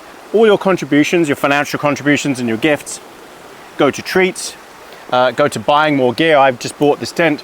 These are not cheap items, so I use everything wisely, and I just buy gear and show it to you on the screen. Everything that this channel makes goes back into the channel.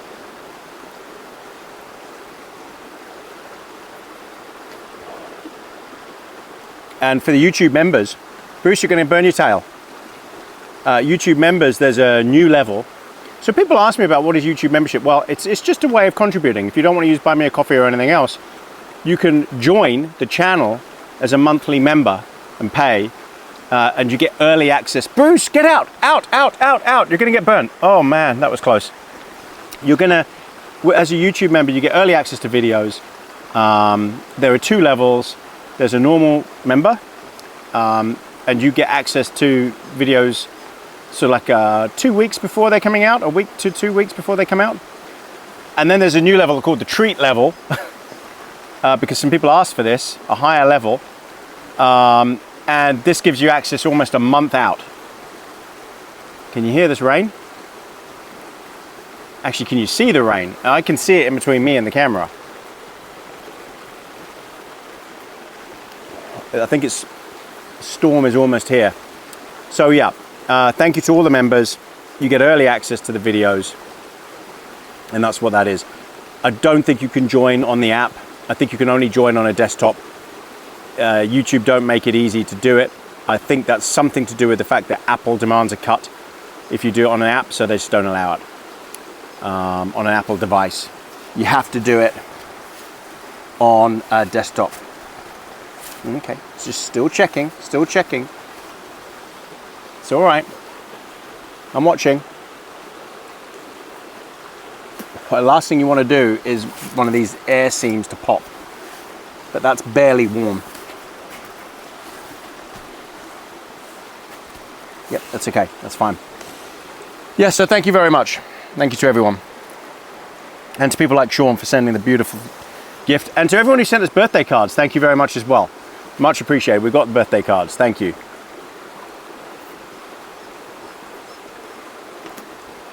Now, I should point out that this video,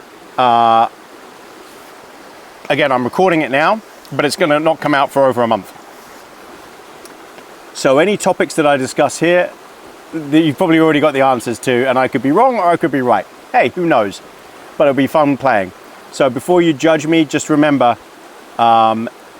this video, I recorded this March 16th, and it probably is not coming out until the end of April, towards May even. So don't judge me, please.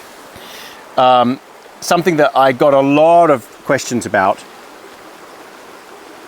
is SVB and the banking crisis. What are my views on it? Well, my views are the same they've always been. Banks are unscrupulous. They don't care about you. They don't really care much about people in general. And they lie through their teeth, and they're complicit with the government, or the government's complicit with them, to take your money. That's it. Don't feel one way or another about it. They are not nice companies. They're not nice institutions. They are most certainly not there to help people. They're not there to help you. They don't care about you. I worked for banks, investment banks, for years. They care about one thing and one thing only, and that is money. And the shareholders of those banks care about one thing, and that is money and a good return. And they don't care how they get it, as long as they get that return. So this will be the first time I think that banks have been let go, and the shareholders have just been wiped out instantly. Is that a bad thing? No, not really. You know, it's just what it is. Oh, I'm sorry, my watch has started to do something really stupid.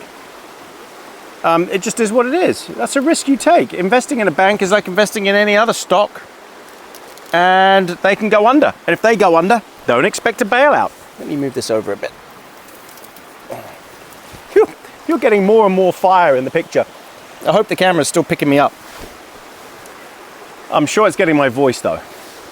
But this new camera, my Sony, this is the A7R5. It's got this human detection, so it should work out that I'm here and avoid everything else, because it's programmed to recognize my face. Bruce, where are you? Oh, there you are. Good boy. Come around. Come on then. It's all right. Just checking where you are. So yeah, SVB and the collapse. Will Credit Suisse collapse? No, probably not. It will be bailed out. But here's the thing. If it's bailed out, I don't think any of those people, the CEO, the entire board, and the executive committee, none of them should keep their jobs. That's what I think. And here's the other thing with bailing companies out, bailing banks out, moral hazard. If they know they're going to get bailed out, then they're going to take riskier bets because they know you're going to bail them out. It's your money. It's taxpayers' money.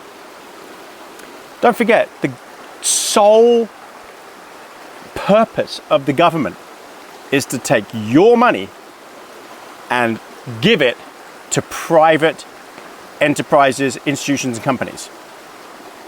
Anyone that tells you otherwise is lying. It's always been the case. And if you think about it, if you sit down, you really work out where do your top tax dollars go? They go to other companies. That's it. And that's all the government's job is to take your money and transfer it to other companies. How do they do this? Well, the war in Ukraine, for example, they're taking your money, billions, they're not giving it to Ukraine, no matter what Joe Biden is saying. It doesn't go to Ukraine. It goes to the weapons manufacturers, which are private companies, to make weapons. And so they're in it to win, as in, war is good for business. It's an old saying. War is good for business. So the banks are involved. The banks are heavily involved. They're in the middle of all of that. So of course the government's not going to let the actual banks, the big banks, fail. So Credit Suisse is going to be around, I'm sure. Interesting if I get that one wrong, but I don't see it can fail. It knows too much dirt, it's got too much power, and it's involved in too many shady things for any government just to let it collapse. So the Swiss government will probably protect it. And none of the US big banks have capital problems, so they'll be fine, I'm sure. Hey, this has turned to charcoal now. It's amazing. This is giving off lovely glow, lovely heat. I just got to keep checking here. No, it's all right. It's like the UV is just bouncing into me. It's not hitting the tent at all. Anyway, that's the banking crisis. I'm loving the cigar, by the way. Something I didn't put in my notes. But hang on. First, a message from the sponsor of this video. Shona's shortbread. Not really. You know what? This is so good.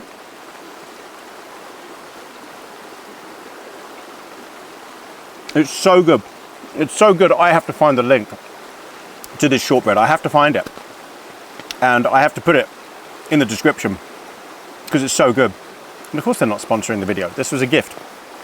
But I like to help out small companies, small businesses, family businesses where I can.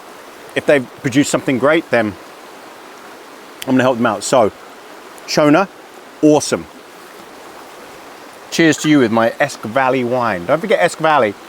Help New Zealand because all the vineyards have been decimated up north in Hawke's Bay. So if you can find a Hawke's Bay red wine, then get it. Hey, what did I just do with it? Oh, fell in there. Right. What was I about to talk about? Oh, okay.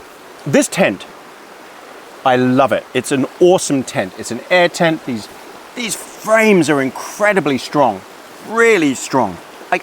I can barely squeeze that. I love everything about it except, wow, that pooling that you just saw there.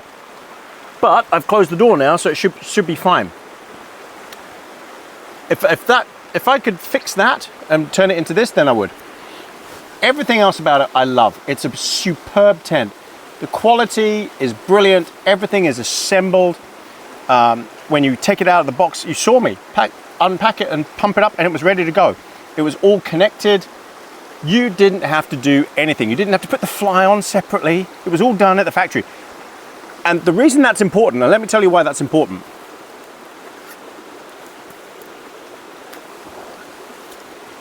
It shows they looked it over. They put it all together. They obviously inflated this thing, lifted it, and checked it to make sure everything was good. That's important. That's quality control. They obviously tested it. They obviously checked it in the factory to make sure it was all okay. Now, the last tent I tested, the last air tent, sorry, that I tested was the OzTent AT4, which was nothing short of junk. Just junk. It was rubbish. I don't know who came up with the design. It's a flimsy design. I don't know who came up with the design of the airframes. They were rubbish. You can't stand up in the thing unless you're standing right at the very front of it, and even then your head touches the ceiling. The whole tent makes no sense. Nothing about that made any sense whatsoever. The inner wasn't attached.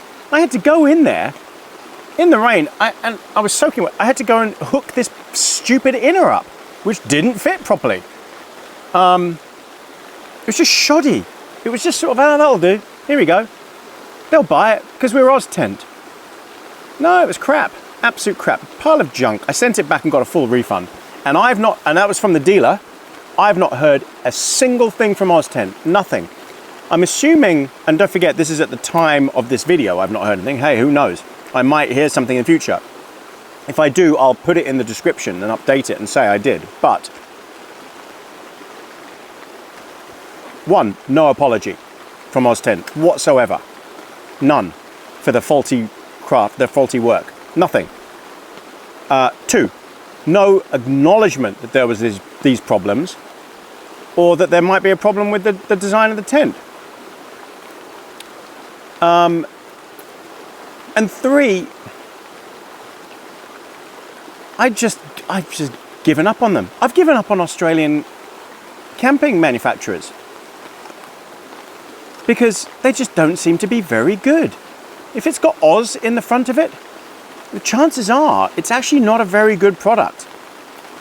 Now, why is this? Is it that Australians are building bad products, or is it that they've all been bought out by some other company somewhere else in another country and they're building them badly and they've given up on them and they don't care? The owners have walked away. I don't know.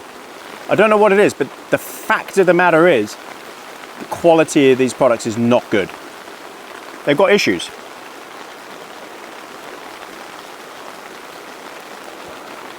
And here comes the rain.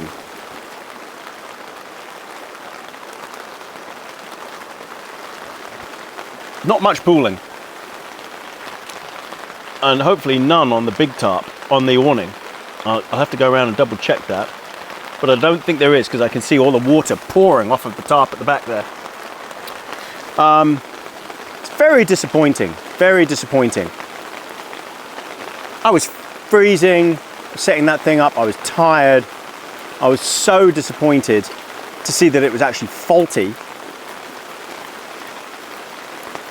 Right, now that the flames have gone right down on this and it's not going all over the place, I can bring it in out of the rain. Not that the rain will affect it that much because it's so flipping hot. Let me do this.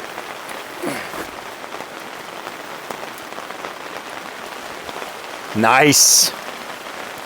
Oh my God, that's so hot. Whew. I might just need to move the camera a bit. Hang on a second, bear with me. I'm gonna get wet now. I don't know where I was. OzTent, rubbish. What can I say? Oz Trail, rubbish. Both of them. Is there anything else, Oz? I know that they've got a company, there's an Australian version of Coleman.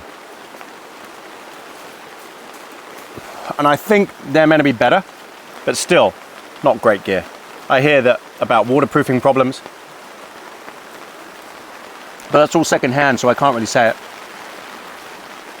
I want to give you accurate feedback of this stuff after I've spent my own money on it, and I don't want you wasting your own money on gear. That's just rubbish. So I recommend Zempire. There's a couple of companies I recommend. North Face for tents. North Face, Hilleberg, and Zempire. Yeah, I've tried so many others and they've all let me down. Now, I haven't tried things like Van Gogh and stuff like that, or Nemo. MSR I've used, I don't recommend them anymore. The reason is that the company just doesn't care. You don't get a response from them.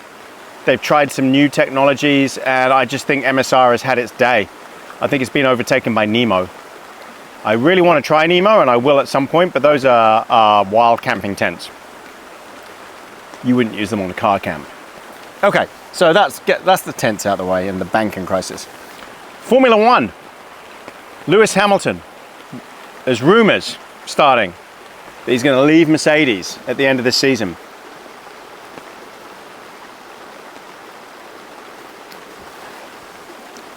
I don't know.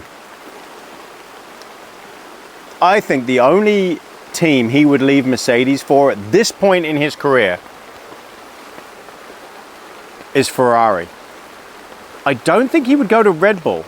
I just don't think he would. And that's not because Max Verstappen is there and he's afraid of Max Verstappen. I think Red Bull is a nothing. To me, I think it's not prestigious. It has no legacy, no history.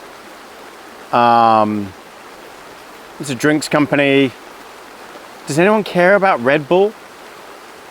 Not really. I don't. It's Red Bull. Do you drive a Red Bull? No. So the person on the street doesn't actually know what Red Bull Formula One is. They just don't. But if you say to them Mercedes, or if you said to them Ferrari, they know. So I think Lewis Hamilton cares about his legacy, but he loves brands. And I think every driver does want to drive for Ferrari at some point. And I think if Ferrari can get their act together, why not take the risk? A Lewis Hamilton in a Ferrari, that's big news. So watch this space. You never know. And who would they get rid of? Would they get rid of Charles Leclerc or Sainz? I think they'd get rid of Charles Leclerc. He just hasn't delivered. For all that promise, he just has not delivered. I don't think Sainz has delivered either, but I can't imagine what they're paying Charles Leclerc, and he just hasn't delivered, so maybe they'll get rid of him. I don't know. Just my view. TV. Few things we've watched. Luther. So if you're into UK TV shows, police dramas, which I think the UK is the best in the world at, I think nobody does it better, then Luther was a fantastic show. Netflix has made a movie, Luther, the movie. And it's superb. It's a very good movie. It's very gripping. So I recommend that. Happy Valley. If you haven't seen that, if you're American, it might be difficult to follow the accent. I'll be honest. But Happy Valley is also very good, and you've got to watch it from the first season, obviously. But what we were most excited to start watching, Anne and myself, was Ted Lasso. And the first episode had just come out. We just saw it last night of season 2 or 3. Season 3? Yeah, season 3. Excellent. I can't wait to see how this turns out. I really can't. It's great. And I actually like the fact that Apple is only releasing one a week, and they didn't binge it like Netflix does. They didn't put 3 out at the beginning, again, like, you know, some others do. So I like the fact that Apple has released this just one episode, and then we'll release another one each week. Old school, just like watching TV in the old days where you get one episode per week. You've got to wait. Patience. The only thing that sucks about Apple TV is they release all the flipping shows on the same blooming day. Why do that, Apple? Stagger the shows over different days. Work it out. Friday doesn't have to be Apple Day. Just stagger them, so you've got something to watch all through the week. It doesn't take a genius to work this stuff out, but hey, what do I know? I've ranted a long time, haven't I? I don't know how long this video is going to be. But I make sure you get your money's worth. That's the key. This bottle is not going to last.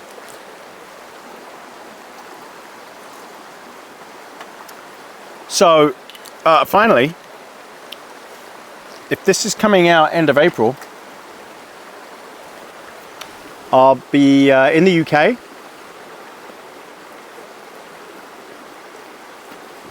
So if you're watching this and it's end of April, you might see this before I do a meet and greet up north in Manchester. I don't know, but that's the plan anyway. And I have been planning to meet up with Paul Mesner and go and have dinner with him separately and then meet everyone for a meet and greet. So who knows? That would be great fun. And then May the 9th, we head to New York. 4 nights, May the 9th in New York. We might go somewhere from New York. I'd love to go up and see Luke from the Outdoor Gear Review. I'm talking to him about that, but he might not be around and it's a long way. And then we head on to LA, then to Vegas, straight away to Vegas. There's some shows you want to see. You're going to drive to the Grand Canyon, do that sort of stuff. But hey, if people want to meet up in Vegas, I'm up for that. So this video should come out before then. So it'll be interesting to hear the feedback. And then, yeah, LA for the last couple of nights.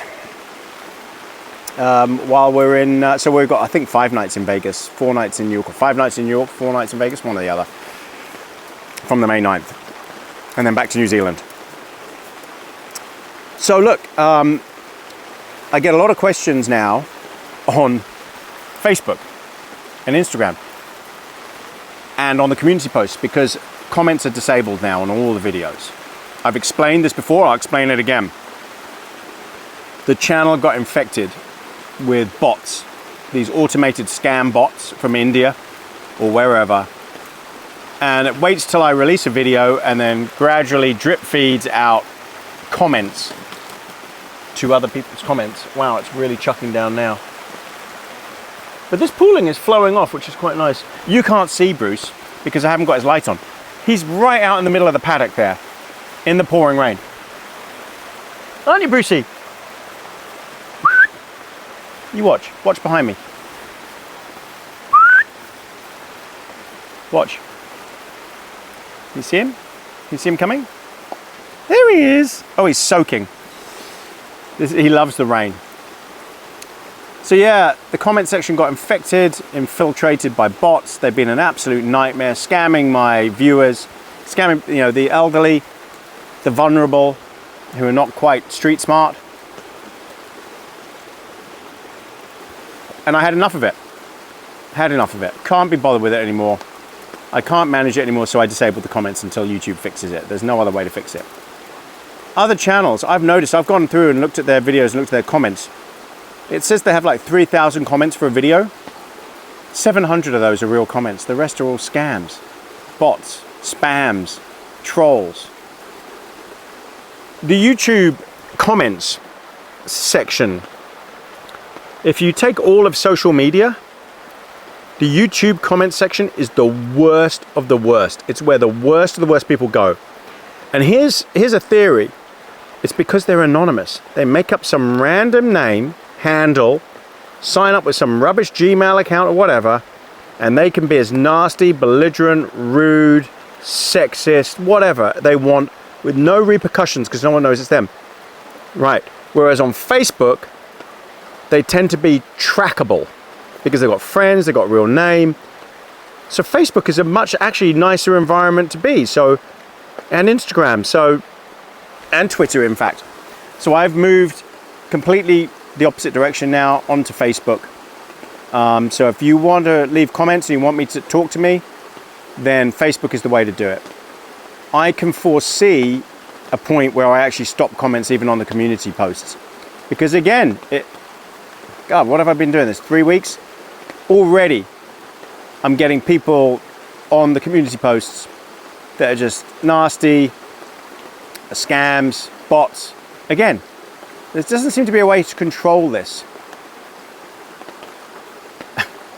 So look, I'm sorry about that. I really am. I know a lot of you only want to use YouTube.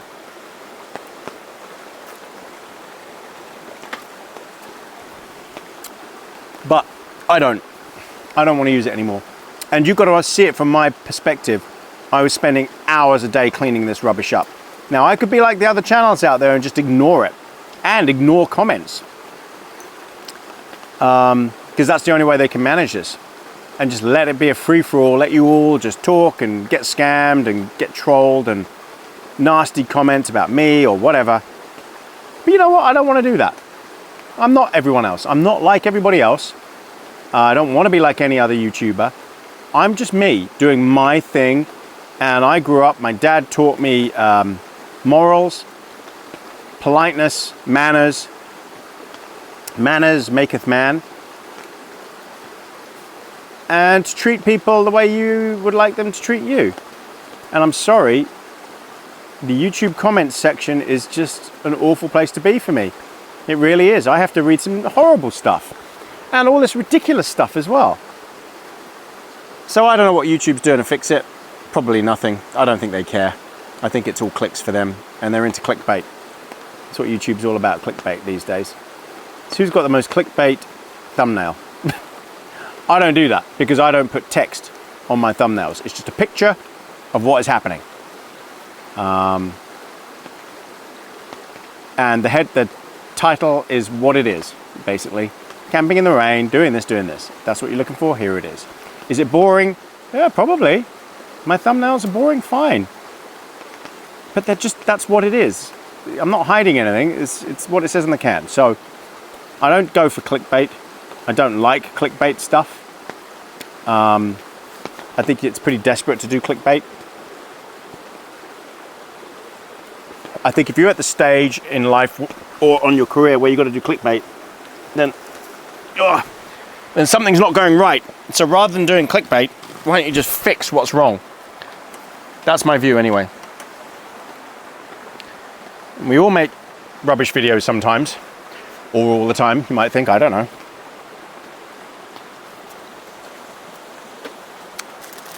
But I can't help myself. This stuff is delicious. Shona. Ay, ay, ay. Boy, do I need to go and meet Shona.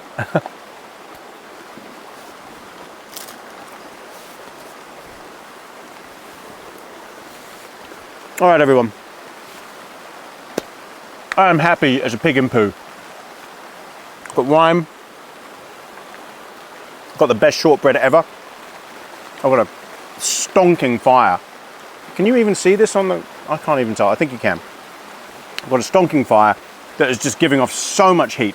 The temperature difference from here to over there, it's got to be 20 degrees temperature difference. There is steam coming off the top. You can't see it, but there's steam coming off the top. It's soaking wet, but that's how warm it is in here now. And I'm creating this pocket that's just beautiful. I'm also looking forward to spending the night in here.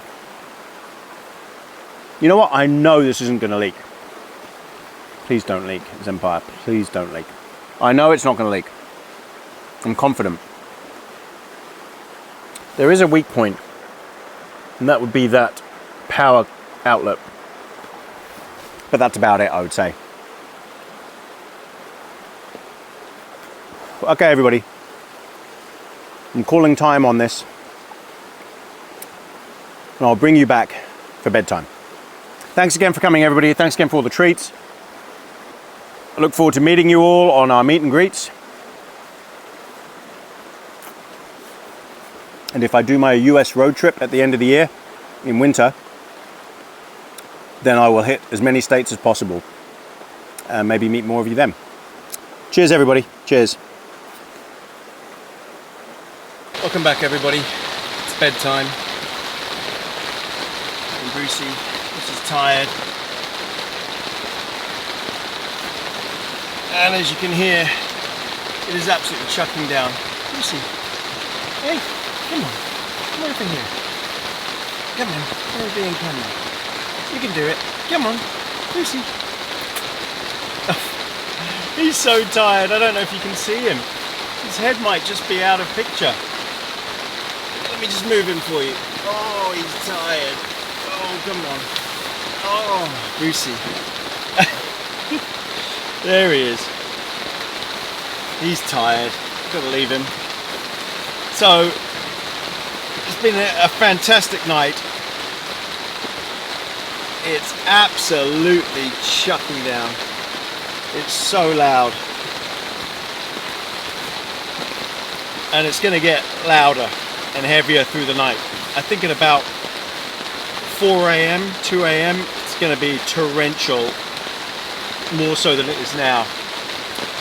So far so good. The only thing I had was leaking in the corner there, where, because I haven't got the door closed, I've got the awning up, the water was splashing on it down there. So that's a weak point. I mean, technically at night you'd probably put the awning down, you're meant to. So that's the reason that's happening. But then I lowered the poles, lowered the awning, and the water stopped coming down there, so it stopped leaking in that corner. It's just where the power socket entrance is. Yeah, it gets in there. They could do with a storm flap over that bit, or as I say, just make that bit wider in that corner so you can keep the awning up all night. I'm in my Zen bivvy, which is attached to the mattress. This thing is just the most comfortable, it really is. Isn't it, Brucey? You don't look very comfy. Come on, Bruce. Your head's hanging off. Come on. Yeah. Good boy. Come on. Hey. Oh. I don't know. Hello, my lovely. He'll be completely covered tonight. I will cover him with the blanket and that's it. He'll be under there for the whole night. He was wet when he came to bed because he's been lying out in the paddock, getting wet in the rain.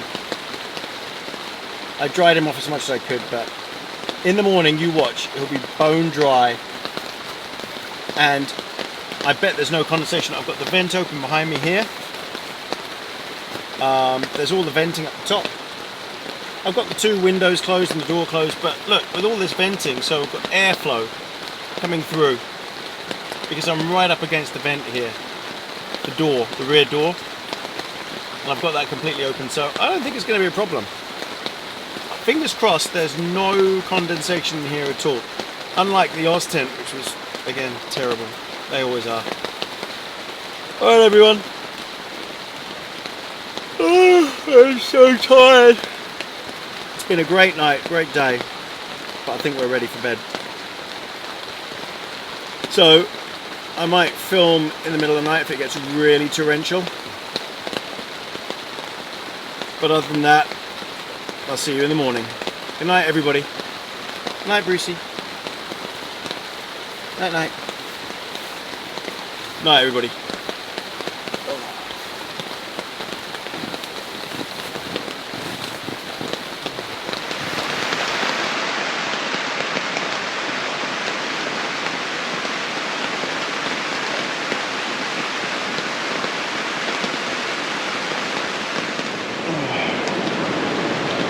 Sit rep. It's, I think it's about 2:30. It is chucking it. Oh, it's 3 a.m. non-stop. Just absolutely hammering down. Oh, so bright. Absolutely hammering down. Can you hear the stream? It's suddenly so loud.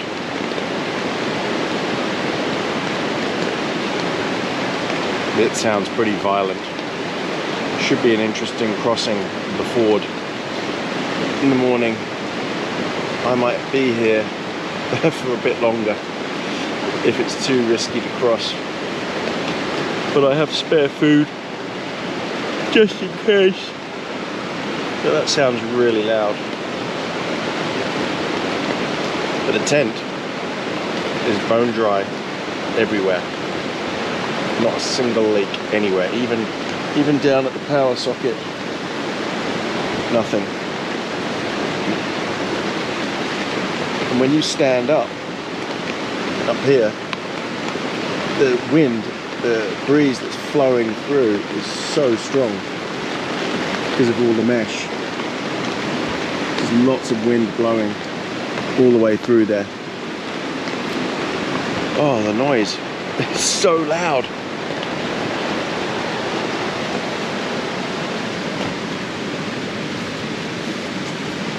Hi, Brucey.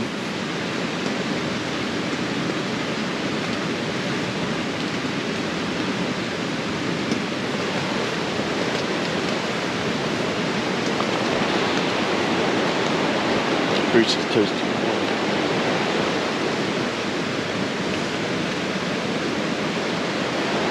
Yeah, it's nice being next to this vent because I've got a little bit of breeze down here, but up there it's pretty strong. Strong gusts of wind out there. But this tent isn't moving at all. Oh, listen to the stream. It's just so loud. It would be interesting to see what that looks like in the morning. It's a torrent of white water.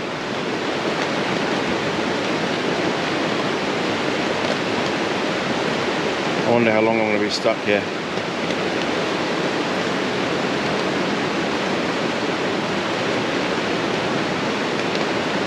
Alright, so unless anything amazing happens in the middle of the night, I'll see you all in the morning. Good night, everybody.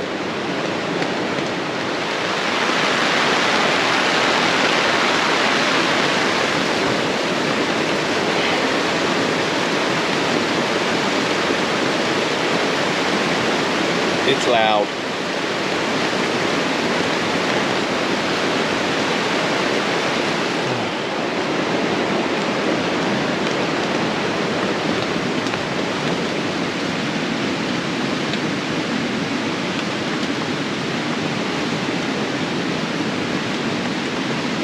Morning, Brucey.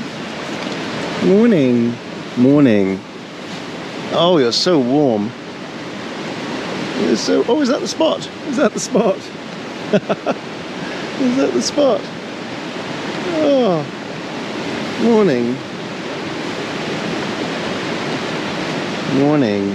Thank you for my kisses. Thank you for my kisses. Did you have a nice sleep? You look very comfy. He's barely moved all night. Just stayed in the exact same spot. I don't think he's even got up and turned around at all. Morning. So many kisses. You had a nice sleep. Oh, well, it's, I don't know, 7:30 in the morning, I think. And it's just been chucking down horrendously. There's all sorts of debris on the top of the tent. I don't know if you can make that out. Sticks, twigs and leaves. The river, well, the stream sounds like a river. It's so deafening. I'm sure you can hear it, and it's still raining. The gusts of wind that came through last night were horrendous, but this just didn't budge. Tiny bit of leaking in the two bottom corners because I don't have the awning down.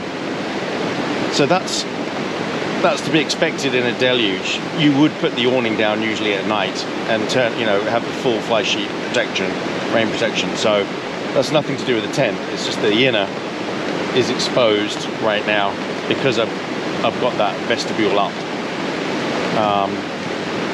If I had it down like you're supposed to, especially in a storm like this, I'm sure it'd be 100% waterproof because I can see out here that it's waterproof. It hasn't leaked out there at all.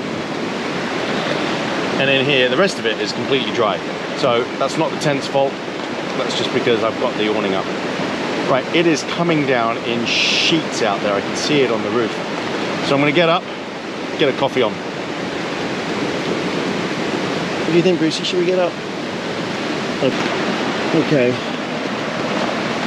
Let's see what the damage is outside. Another, by the way, another fantastic night's sleep in the Zembivvy. I was so warm. Okay. Oh, I can see the river. Oh my gosh. All right. Now I've got to do this in a way that water doesn't come in. Oh, it's cold outside. Let me just check what's going on out here first. Oh yeah, everything's wet. The wind has just been blowing all the rain in. Right up to here. It's wet. Yeah. So this is what happens because I haven't got the awning down. But the awning's done a great job, really, considering the amount of rain and wind. Okay, let's let Brucey out because he's going to be desperate, and then I'll just have to zip this back up.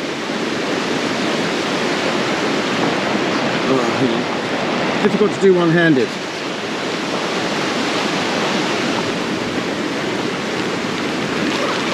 Go on then, Brucey. Oops, careful. Okay, and then I will just step over it.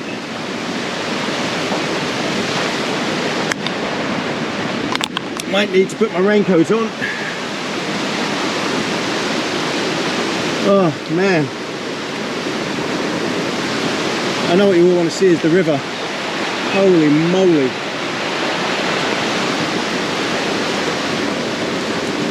Back of the truck is wet because I didn't close it, but it's not so bad. That's what it's designed for. It's just coming down, and look at the river. Oh my word, that's up what, 2 feet? That is a torrent, an absolute torrent. Got some cooling.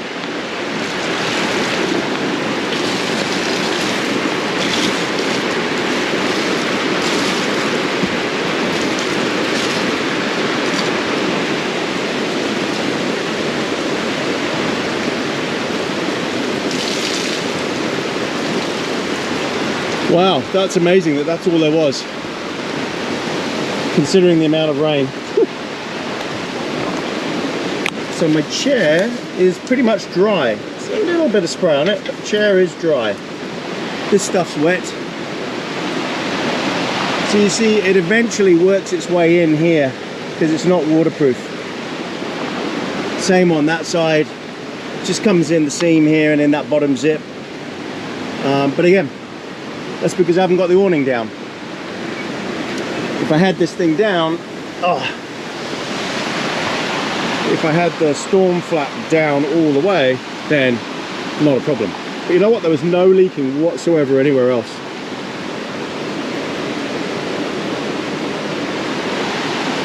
These windows, waterproof. Nothing came in. Roof, very waterproof. Look at it, just sheening off.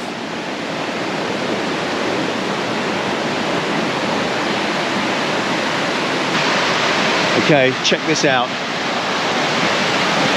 So that was 2 foot down yesterday, and Bruce was running in the clear water. And now look at it.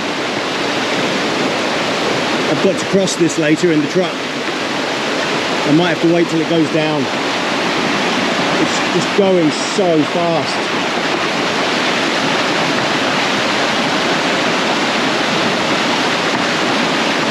The power. I mean, we're still a good 2 foot above the riverbank here, up to the tent. So I know that this spot doesn't plug, but wow. In other news, there's blue sky. The rain might have stopped. Woohoo! The rain might have stopped. All right, coffee time. Okay, first things first is I think we're going to have to lift the poles up. Because I set this really low to try and get the water to channel away. But I need to be able to walk around under here. So I'm going to set these right up, and that's going to start leaking back inside the tent again. Oh, and I forgot to zip it up. Oh no.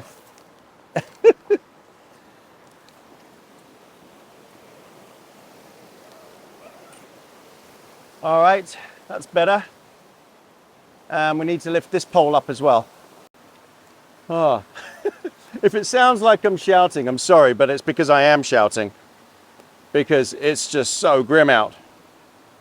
All right. So it doesn't matter that it's wet here at all. I need to get a coffee on, and then we'll get Brucey's dinner on, breakfast. Oy, oy, oy. You see, I've turned the light on because it's a bit dark in the rain, and Bruce is triggered again. He's the funniest dog, he really is. Okay, let's get this thing set up. Tell you what, I am desperate for a cup of coffee. I don't know how much longer this rain is meant to last. But boy, oh boy, I bet you can't hear anything over the sound of the river.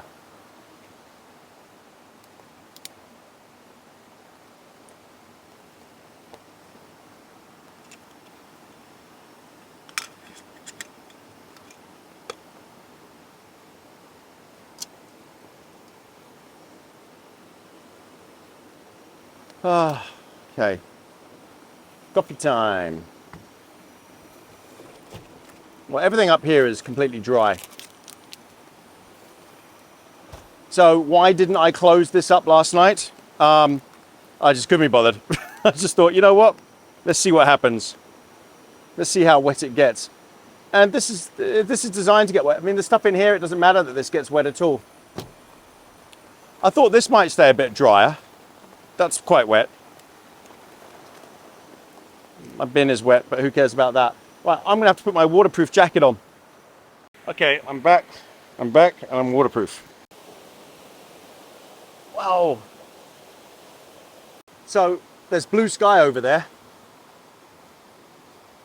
But of course, we're under the trees. This is why you're not meant to camp under trees, is it will just keep dripping on you for hours.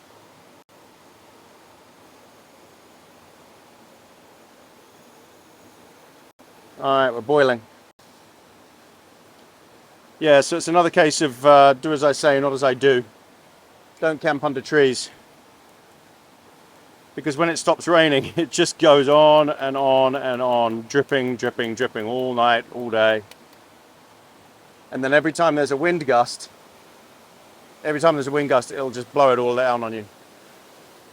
All right, let's get Brucey's breakfast, because I know he's hungry.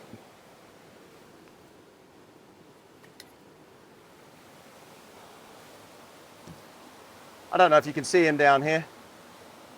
I'm sure you can.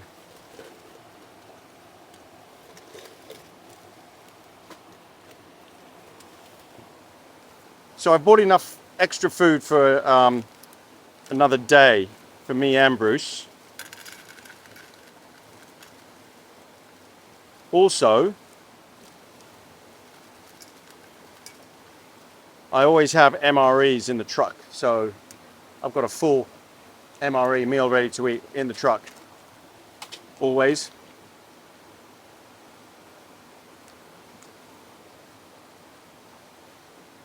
But I'm going to upgrade that at some point soon to a 24-hour ration pack.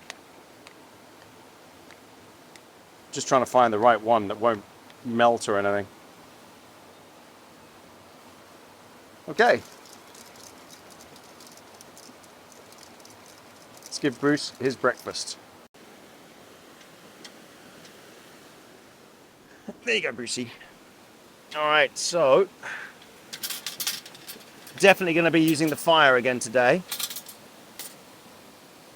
So that is still hot. So it shouldn't take too long to start it up. I might try that now.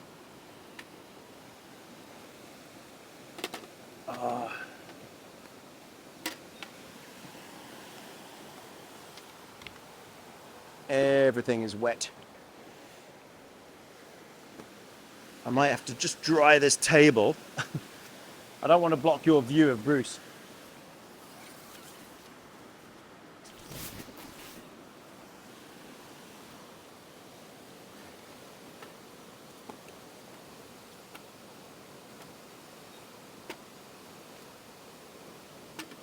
Camp towel, very important.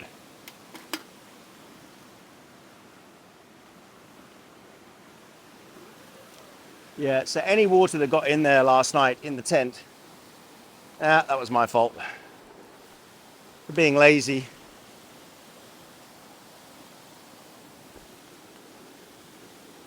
It's damp. Chair's damp, but these trousers are pretty waterproof. So yeah, that was my fault for not bringing the storm flap down.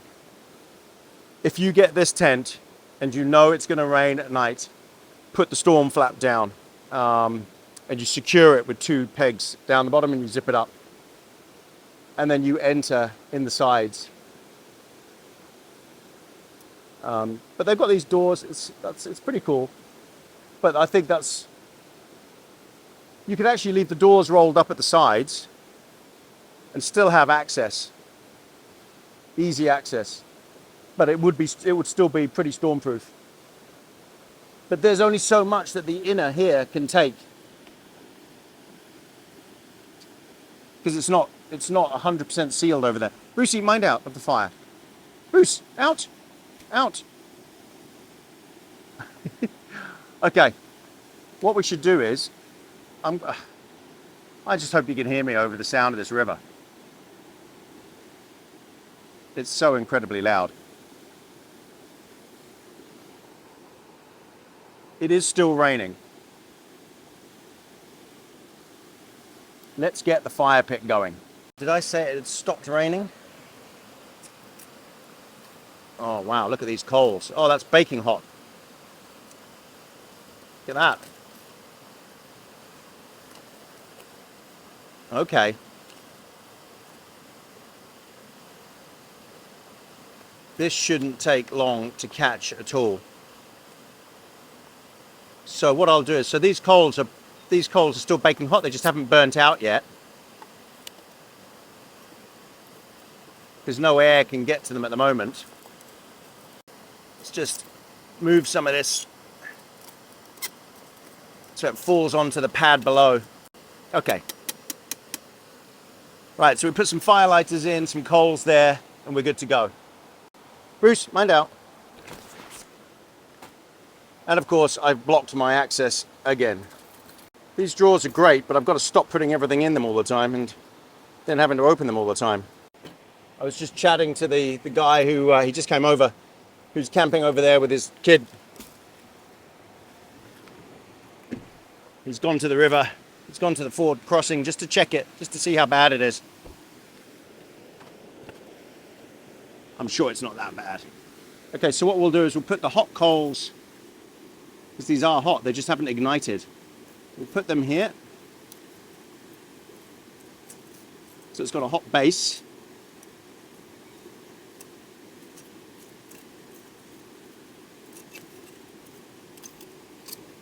Get rid of as much of the soot as possible. There we go. Okay. Now we want this thing to crank really quickly. So we'll use quite a few firelighters.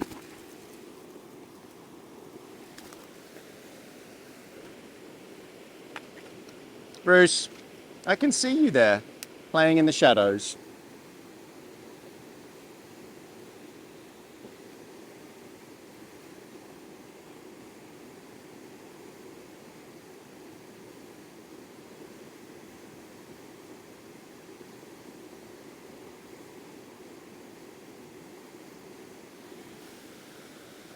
Okay, let's get some coals on here. So even though my gloves got wet, they are waterproof.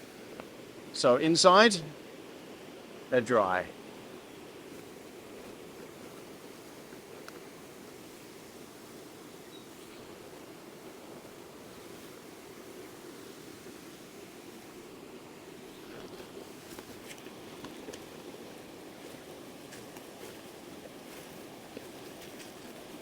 Try not to set the bag alight, Tony.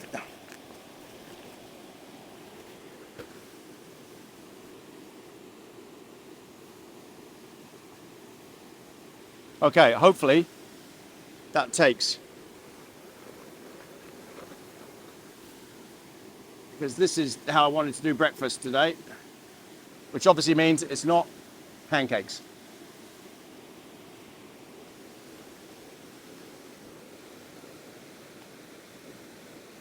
The river.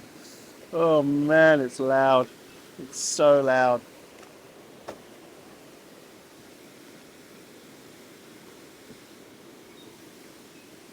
But I tell you what, I slept so well in the Zembivie again. And the tent, there's no condensation whatsoever in there. Now, on a rainy day like this, a sopping wet day on a soaking wet tent, you would expect to have some condensation. Nothing. Not a bit. I'm so surprised. I think it's just the ventilation is just that good. Because it's got the massive vents at the top, and I was sleeping next to a big vent at the bottom, and it was circulating the air through. Just no condensation came in, or stuck in there from the outside.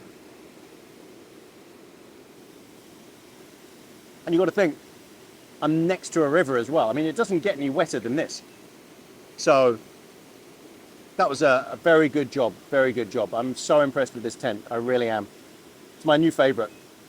It is. I like the Wawona, I do. Because it's just got so much space. It's got that big vestibule.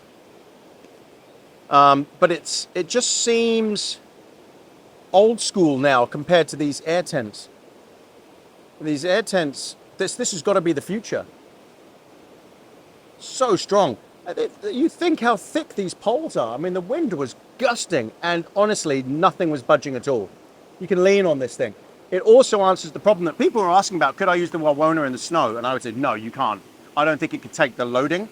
This could take the loading because these poles are so massive. So I reckon you could use this tent in the snow, no problem. It'd be cold because all the heat will just go straight up the top. But I think if you had a heater in there, put a fan up the top on the hook to circulate the warm air around all night, you could use this in the middle of winter.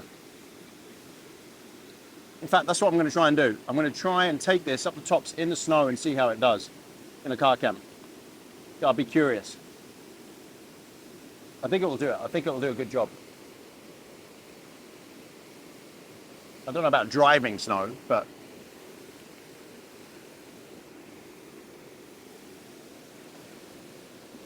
okay, everyone, I'm going to bring you back when we've got this up to temperature. It takes about half an hour, 40 minutes before it's hot enough to start cooking on. So I'll bring you back then.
Welcome back, everybody. Okay, so we've got enough heat now coming off the fire. Mind out, Brucey. Ow, come on, mind the fire. We've got enough heat coming off here now that I think we're good to put this on and get it cranking. So what level? Level 2. So there's 3 levels you can run this at. Was it? Yeah. I think that will be good. Look at that. The quality. It's just superb. Okay, so I'm going to let that just get hot, just to burn anything off that's on the grill.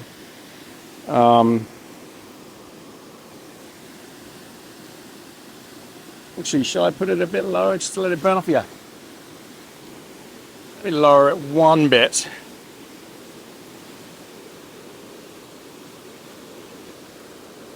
I do like this fire pit.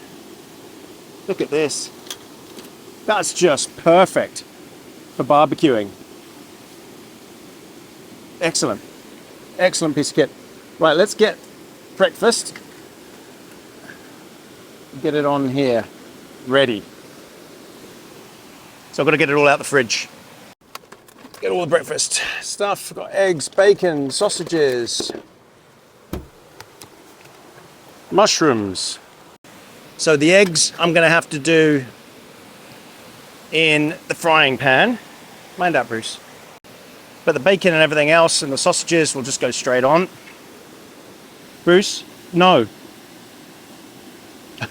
He's sulking now. He knows that there's potential for food. Oh, that's nice and hot. Nice and hot. I think I'll do the mushrooms in the frying pan as well. So let's get the frying pan on. She's steaming already. So the sausages are going to take longest. Now these are Beard Brothers pork and cress. Do they have any garlic or onion in? Okay, no garlic, no onions. Oh, hang on, onion. No, there is onion in here. So he can't have any of these, but he can have some bacon. So I've cleaned my tongs in the river.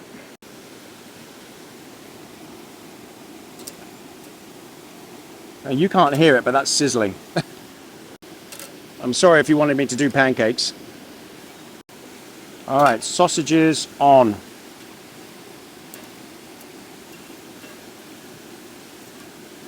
I'm expecting this to flare up a bit. Bacon.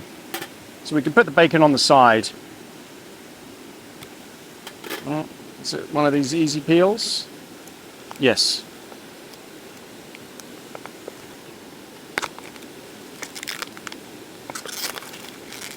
I'm going to do all the bacon because Bruce will want some as well.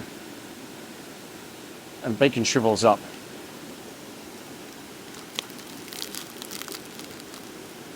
This is, what bacon is this? This is some local farm bacon.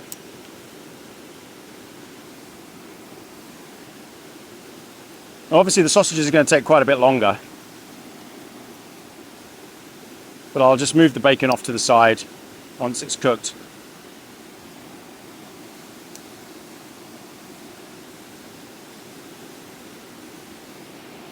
You know what? Now I'm glad I put this down onto level 1.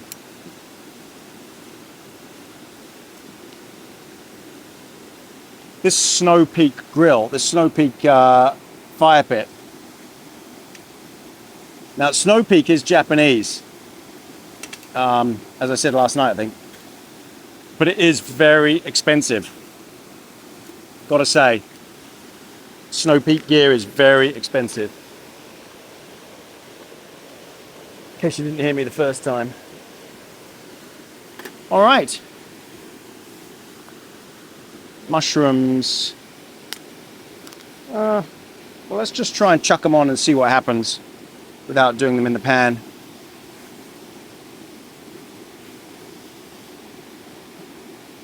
Let's get them half cooking.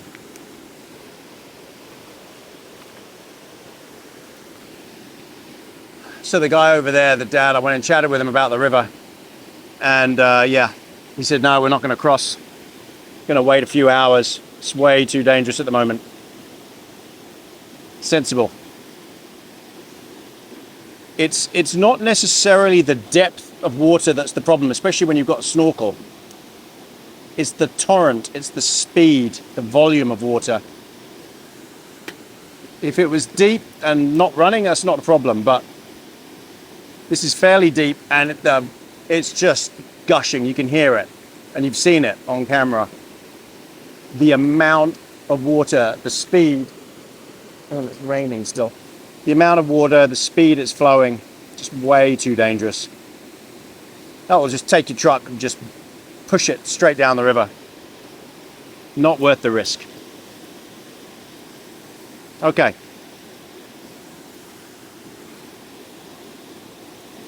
Right, everyone, I'll bring you back when this is almost done.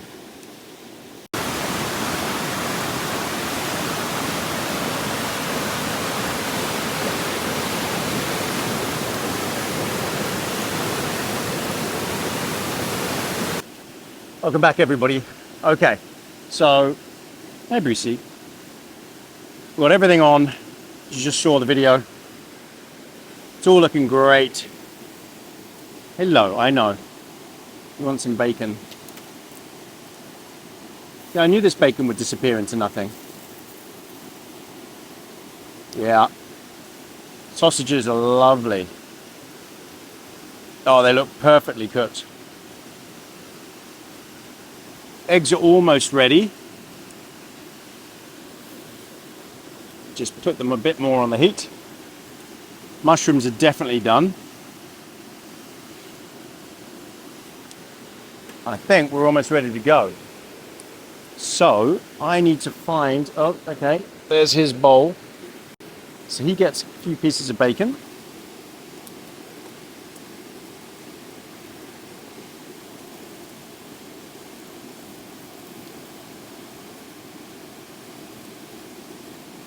There we go. So we'll let that cool down for him.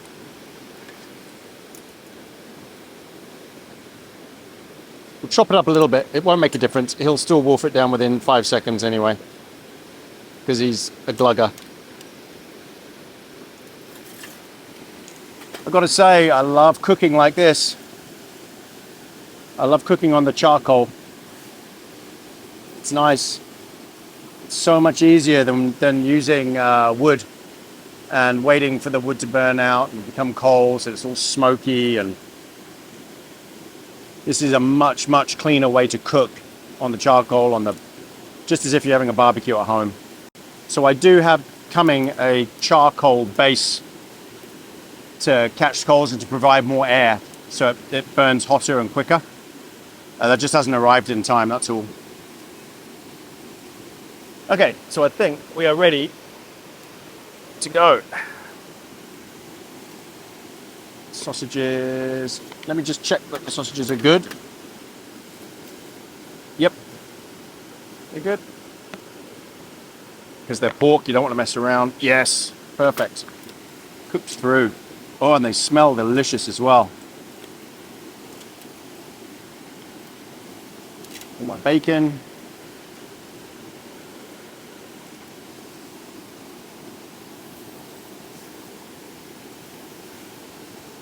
Lovely mushrooms. He's getting as close as physically possible. Bruce, go away. He's getting as close as... Bruce! He's going to get burned. That's my concern. Last thing I need is a dog on fire. Okay. Eggs could still do with another minute.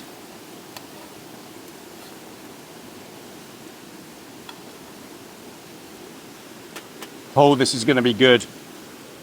Okay, I've got some HP sauce and some tomato ketchup, but I think we'll just go with the HP sauce.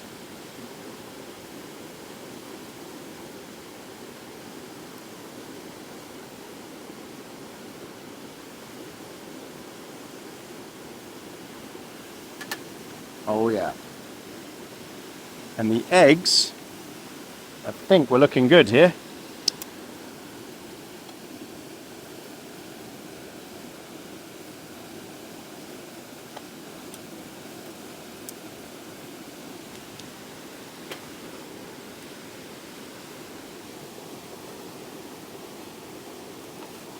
Oh no, I just burst an egg. Just leave it, see if it recovers. Looking so good.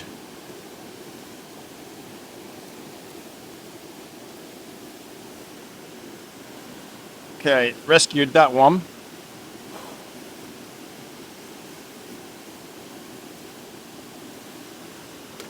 Oh, I'm so hungry. Even after my massive meal last night, I ate so early.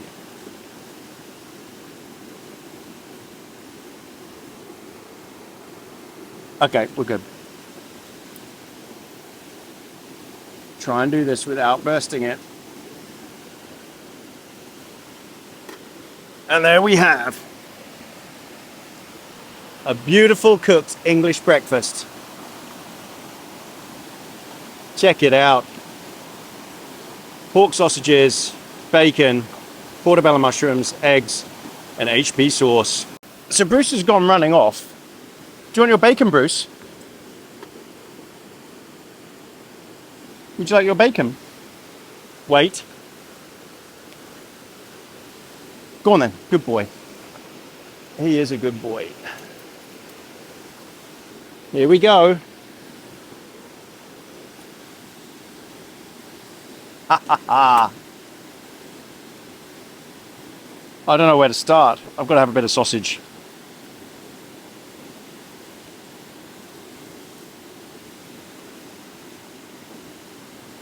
Mmm.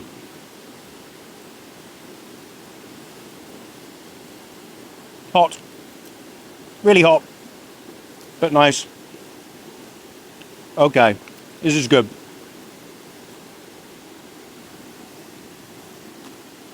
Oh. Crunchy bacon. Everything's good.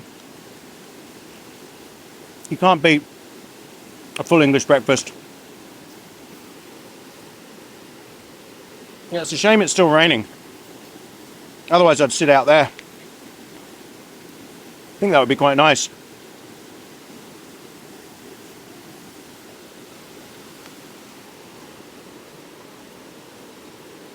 It's only spitting. Do I go and sit out there? I'm going to go and sit out there. You move you around.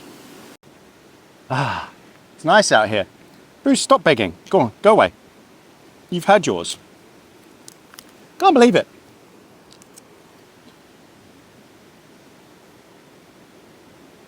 He ate his in 2 seconds flat. Can you even see me there? I think you can. This is nice. To be out from under the awning.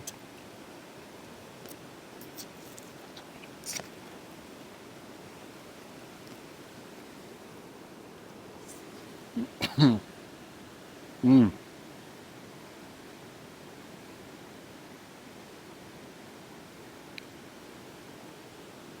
Oh, this is nice. Okay, everybody. I'm going to take my time eating this.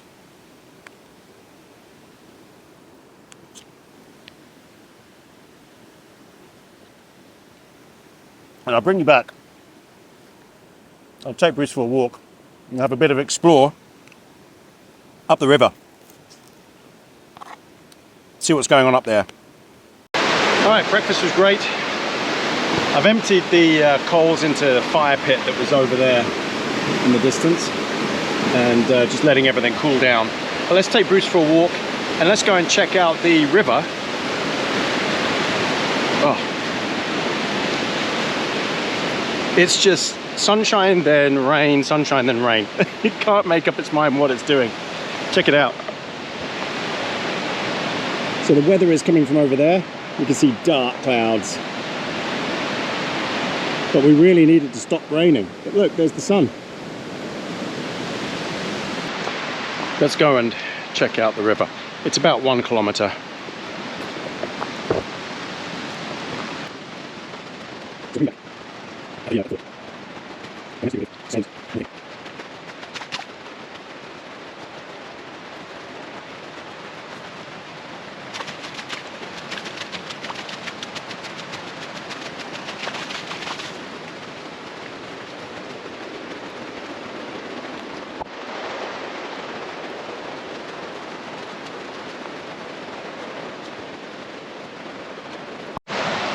Oh, I can hear it from here.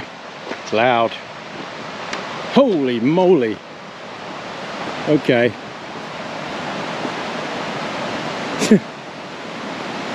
Well, maybe I could superimpose the image of the video of when we crossed this yesterday morning. It's deep, Bruce. I'm going in. Wow.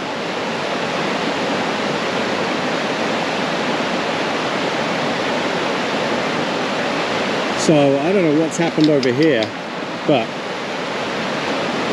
this is the ford just here, and it's a torrent. Something's happened in there and I can't tell what's going on. It's probably okay, but it's deep. I mean, this little pool here is deep. So we're not going to be crossing that for another couple of hours.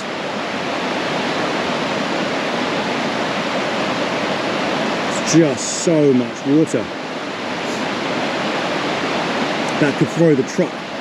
So once you get past this bit here and you get to the end bit, you get your truck in there in that raging white water and it could just shift it. Either it could flip it over, but it probably wouldn't, but it would shift it downstream, and then you're in trouble.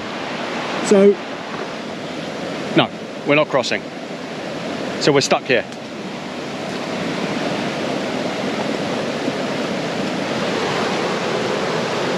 You don't care, do you? You're just happy, aren't you? You're going for a swim. Are you going for a swim? Go on then.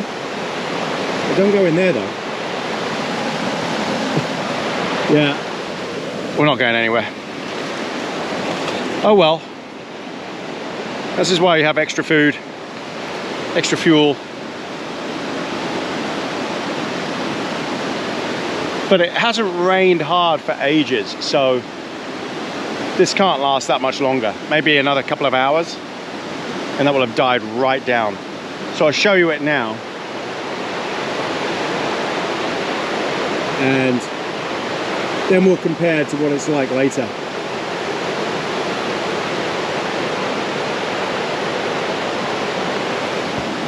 Okay, back to camp. I'll bring you back at camp. Okay, welcome back everybody. So it's only just a little bit later. So what I've decided to do, because the sun is now shining, there's a possibility we're going to get a few more showers. But what I'm going to do is start packing up the tent and getting it dry, because in a couple of hours, we might be able to cross the river. So good to be ready.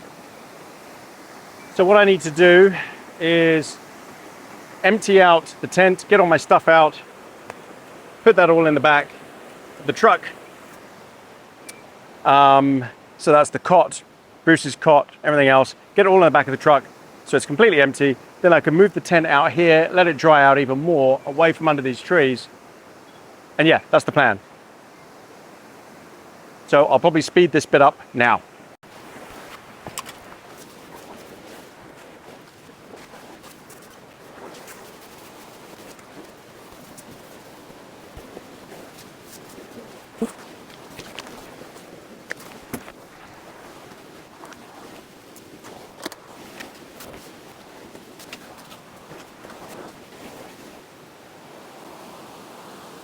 Okay, so that's pretty much all the inside done. So now I've just got to lower the tarp, take all the pegs out, move the tent into the sun. All right, and this is why you need a special camping hammer with this bit here to pull the pegs out. Just makes life so much easier. Okay, so let's get the pegs out.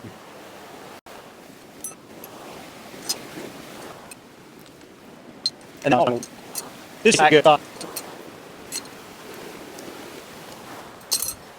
Okay, so the whole tent now is unpegged. Just double check, I think it is. So you should be able to pick it up and just move it.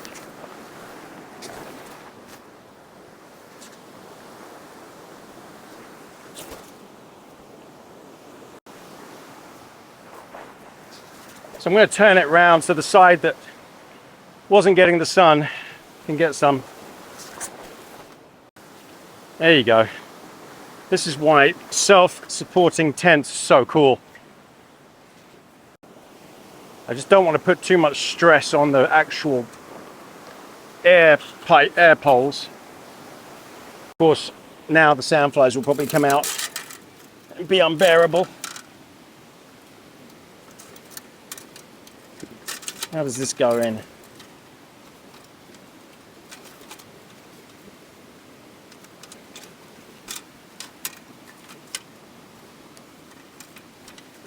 I'm sure Snow Peak made it so it fits in exactly. Does that look right? No, it doesn't. I haven't got a clue what I'm doing. Yeah, it's got to be like this.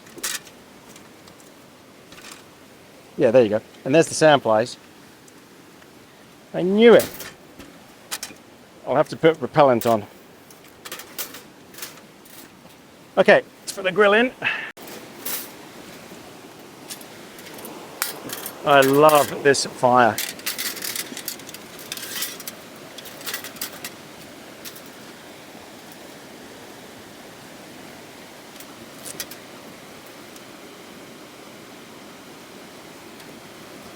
Look at that.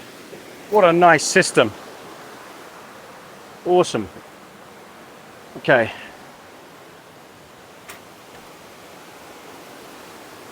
I've got all sorts going on here. Right. There's not much else to do. I'm going to leave the awning up, let this dry out as much as possible. There's so many sticks and leaves and things on top of it, but I do want it to dry off as much as it can. Oh, look at that water. Oh no. Oops. I just soaked everything. There was a whole ton of water up here. Oh, what an idiot. Okay, now I'm going to take everything out to dry it. That was silly. So it had pooled right above the boot lid, the truck lid. Okay, we're not bad now. I think we're pretty good. Right, what I need to do is just chill. Just to chill, sit under the cover in the sun, hopefully. Hopefully the rain isn't too bad. And then bring you back when I'm putting all the rest of the stuff of all this gear in. But right now I'm just gonna have a coffee, put that on, just chill out. So I'll bring you back later. Okay, I think it's time now to let the tent down, fold it up and put it away. It's dry enough. The wind has got to it, the sun has got to it. I've still got to take it out when we get home and completely dry it off anyway. So let's let it down now. Got to remember where the valve is that I need. Here it is. Okay.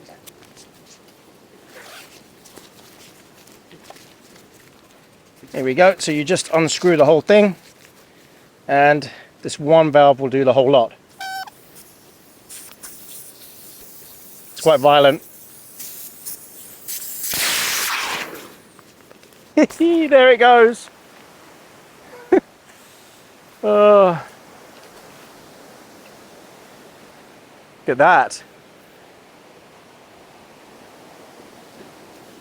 Well, that's easier than dealing with poles. Again, this is the future. Oops. Oh, Velcro. Keep those on. Okay, now I can't remember how this was folded up. And in typical Tony fashion, I have not looked at the packing up instructions. So I'm just going to have to guess.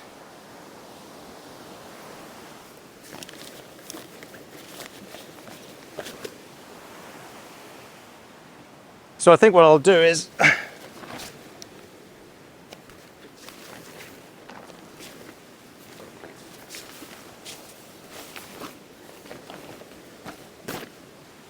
fold it in half and then half again. So we'll do it in quarters, yeah.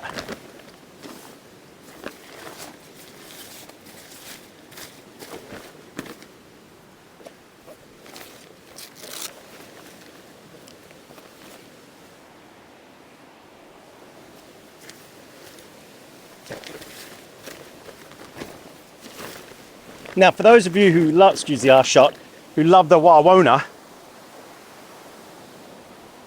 as much as it's a great tent, and I do love the North Face Wawona tent, packing it away takes ages. Whereas this, that's it. Look at that. This is pretty much done.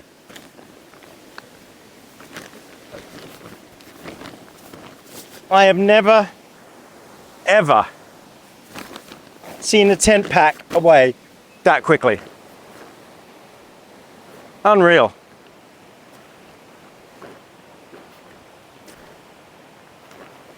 Let all the air out the tubes. Never seen a tent pack away that quickly. That's a record. No poles to deal with. Just take the pegs out, let the air out, roll it.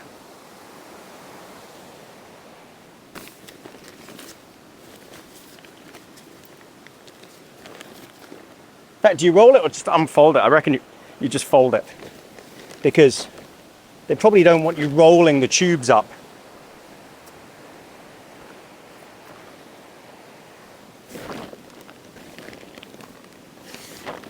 Get all the air out. I'm not going to bother putting it back in its bag because, again, I want to open it as soon as I get home. Got to unpack it all, set it all up again. That is it. That's it. This is the future. That's the future of tenting right there.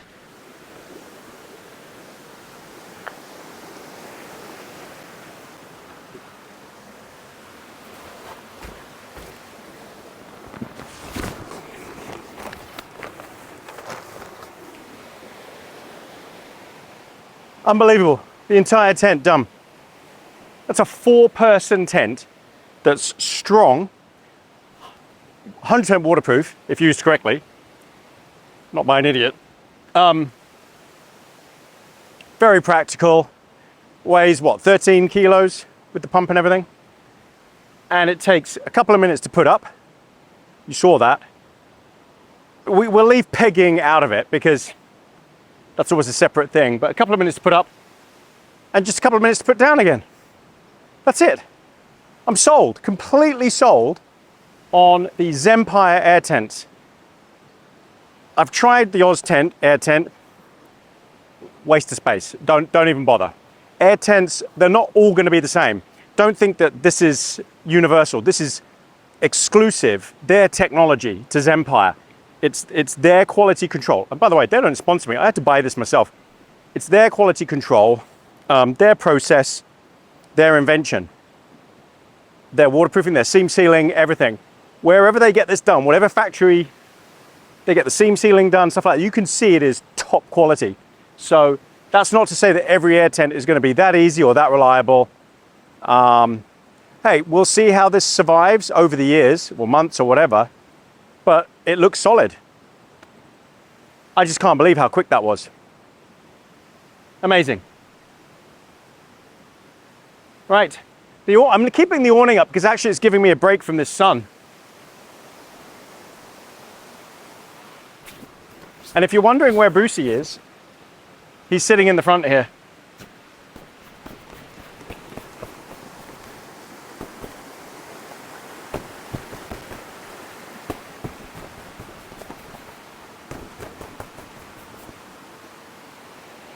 And everything else is just drying nicely while I wait for the river to drop.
Yeah, here we go. So I'm going to put it into 4 low.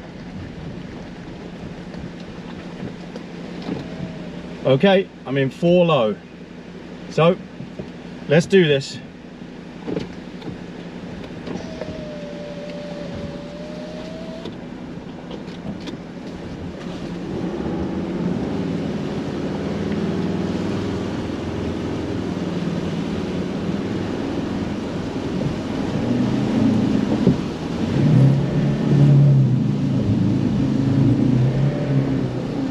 go, we're through.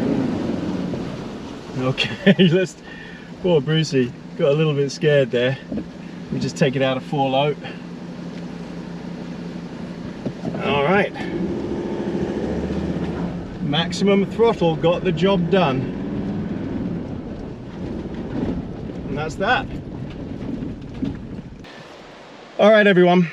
Thanks very much for coming. It's been great. Hey, Brucey, what can you see? That was fun. I had to engage a lot of power there.